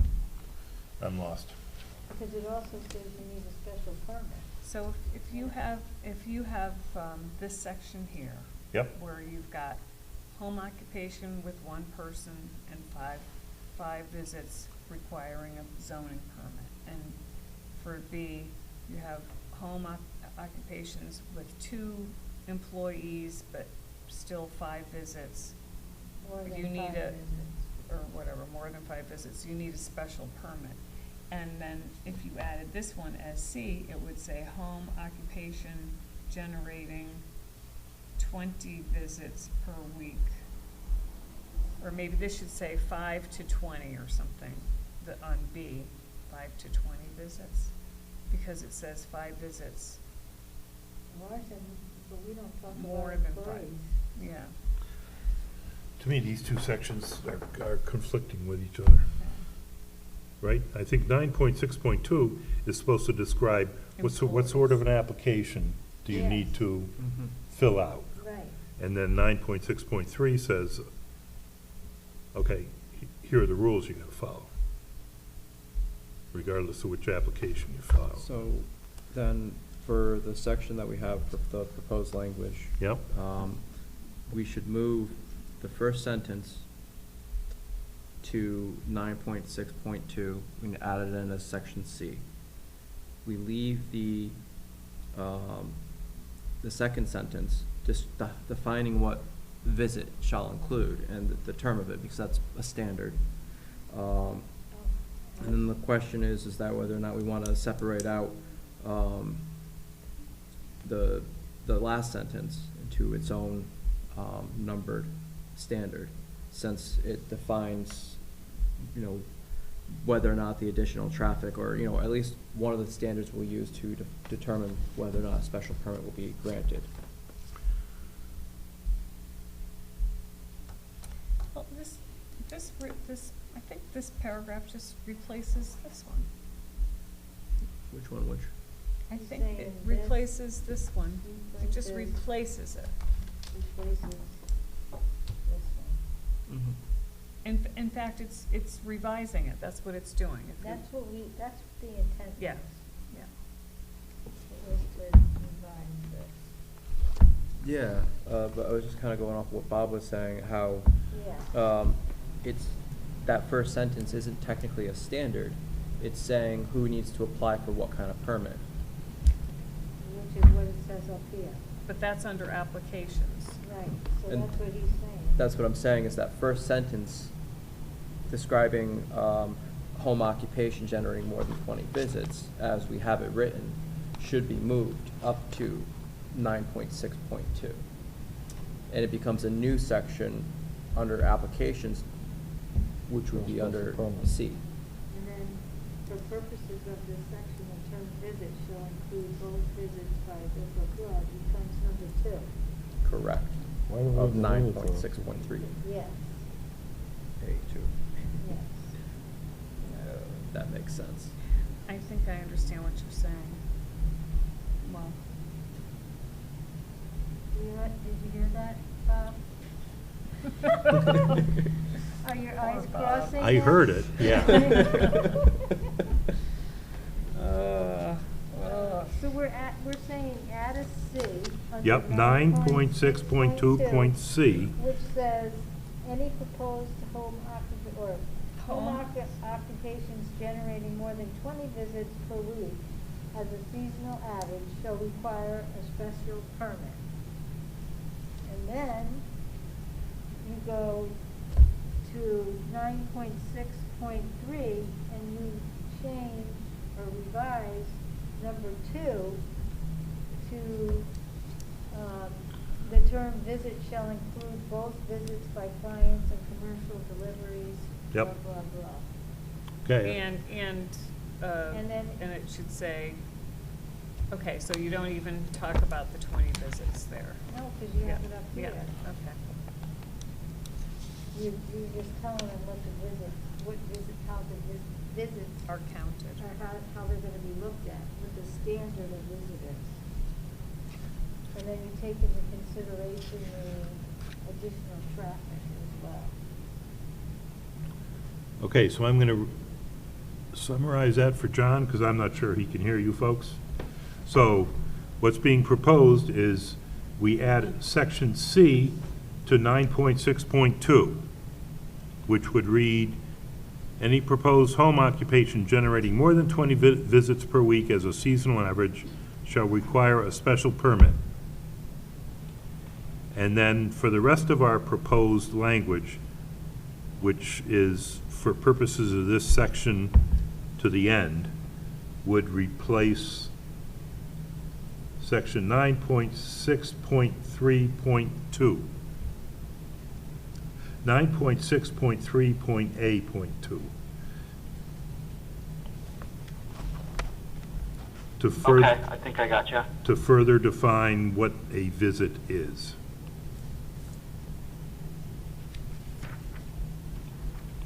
Okay.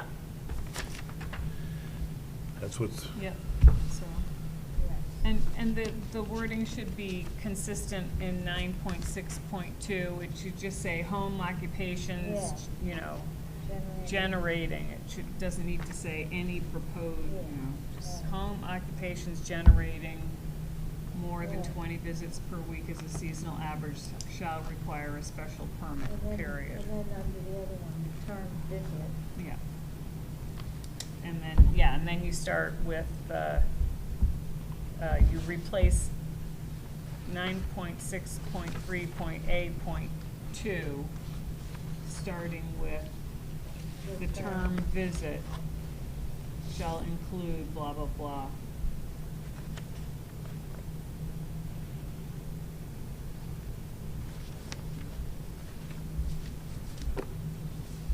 Okay. Are we good with that? so I think those are our text amendment revisions, right? There's one minor one in the next. Okay, so, Scrivener's error. Hold on, I think Oh, yeah. Scrivener's error. Rob's pointing out there's one more and I missed. 10.5.3.2.A. Yep. It's just a minor error of changing the word plot to plans. Thank you, yes.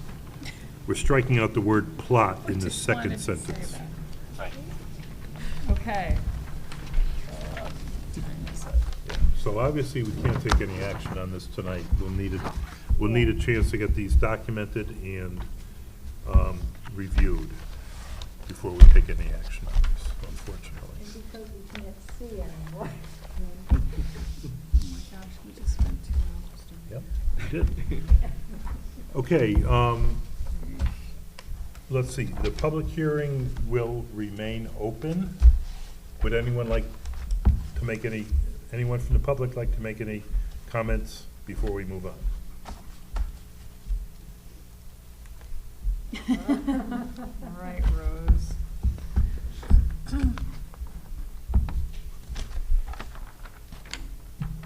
Just want to thank everyone for their time. We put a lot of work into this. You should really be proud of it. A lot of thought went into it over the last several months, let's just say. And tonight, you guys really did a good job in ironing all the wrinkles out.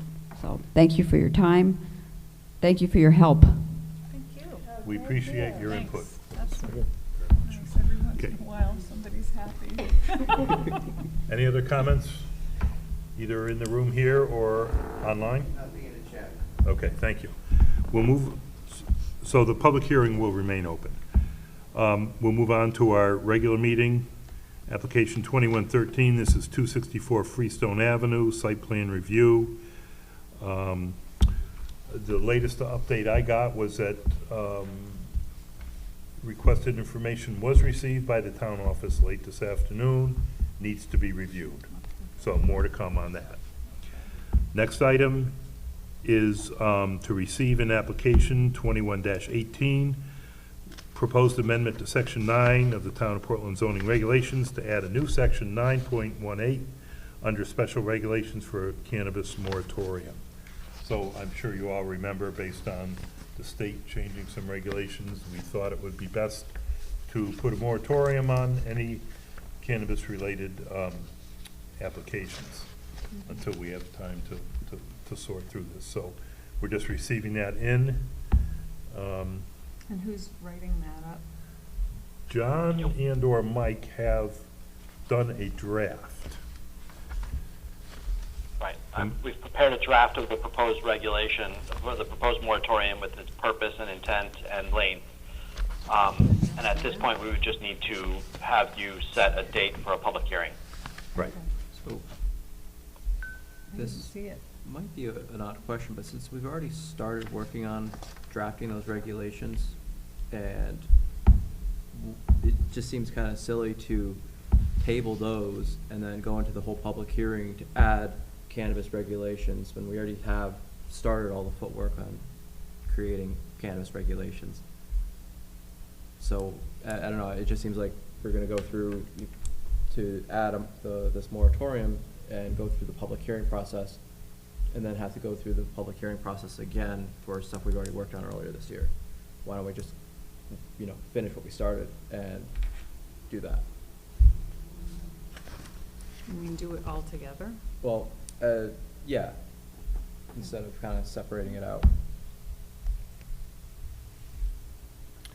Yeah, I guess my concern would be the amount of time it might take to get this right, because we're dealing with a changing playing field here now, it seems like, with state regulations changing. That's my opinion. Is that? So, I mean, the issue is, we clearly were able to get the paperwork done for that, because it fit under another section of our regulations, the one that did go through. So, in the interest of just kind of taking a break on it, maybe it makes sense to just focus on the moratorium part right now, unless we really wanted to. I mean, I'm throwing it out Yeah. there. This is obviously not something that's, I think we're just accepting the application today, so it's Yeah. just something to consider, going forward, instead of, kind of having to backtrack and then redo and then reverse. That might become a bigger, once that gets included, it could become, we might have more input from the public, and it might take longer, whereas we have these just about done. That's all I'm kind of looking at. Well, no, I was saying under the application we're receiving, not the Oh. stuff we've worked on today, because that's separate. I'm saying, Oh, don't do a moratorium, just open up a public hearing and Finish. separate from the one we did today, and then review or try to get through what we. finish what we've already started, rather than, adding more work. But are the regulations set? Do we wanna wait and see? Well, I mean, because they've changed once. when are Bob, do you know when the state's regulations are going into effect? I got the impression they were immediate, but I don't know that for a fact. Okay. I mean, I'm not up to date on Yeah, those I'm not. changes, Yeah. so I don't know. I don't think that was mentioned. Is that in this? Does John know? John, are you up to speed on cannabis regulations? Could you be more specific? Well, yeah, apparently the state recently changed the regulation. It used to be only one recreational facility per 25,000 Right. population. They've eliminated that requirement, or that. Correct. They eliminated that in the state, the budget implementer in May, So the question is, when is that effective? When- immediately. Okay, that's what yeah, okay. So there is no cap. However, the state is still working its way through the licensure and certification process. Right. It has not presented any licenses yet. And it still may be a while, but yeah, that cap lifting is effective immediately. Yeah. So it may be a while for the licensing as well, and there could be some changes to the licensing as well, I might think, Sure. since they're still working through it. So, I'm looking around, a lot of towns did put in a moratorium. They're probably a lot more savvy on this stuff than I am, more experienced, so I'm beginning to think they made the right move. And in addition, our town attorney also had brought up some questions when she reviewed our proposed cannabis regulations that I think the commission thought were, you know, somewhat relevant, that we ought to discuss. So, but again, we're just receiving in the application now. Public hearing most likely will be held at our next meeting, which may be in August, may not be. You know, it may be before then if a special meeting is needed. So we certainly will entertain public comment and opinions at that point, as well as commissioners. If we can. Okay. So we'll move on then to staff report. And just stop me if anybody has anything. Town center village reviews, bond reductions, regulation work group, updates on Brainerd Place. Anybody have anything on that? I know there's a new sign up. I saw it coming around the corner there. Yeah. You don't have any updates? John, were you provided any updates on Brainerd Place? I was not. Again, we had just provided some certifications of no zoning violations by to I think some of the attorneys that were working on merging all of the small properties. That was within the last couple of weeks, so I haven't gotten any updates about the development itself. Okay, thanks. Any correspondence? Most likely there is none. One topic that was brought to my attention was to begin this discussion of a joint meeting between Planning and Zoning Board of Appeals. So Dan Murray will be beginning on Monday, June 20th. And, you know, my opinion is certainly am open to having a joint discussion. Would either of you care to speak to what the goal might be? I think I know what. This is news to me. Oh, okay.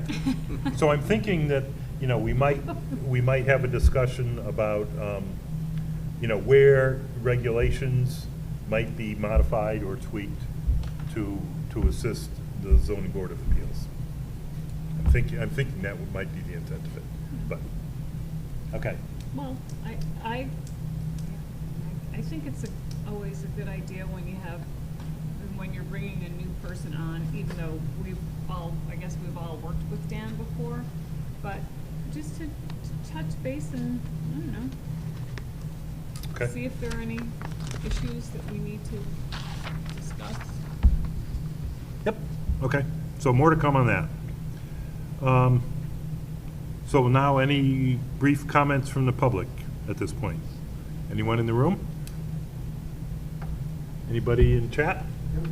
Okay. Oh, I don't feel prepared. Yep. So next item then would be to approve the minutes of June 2nd. So at that meeting were myself, Chantel, Victoria, Tom, and Ken.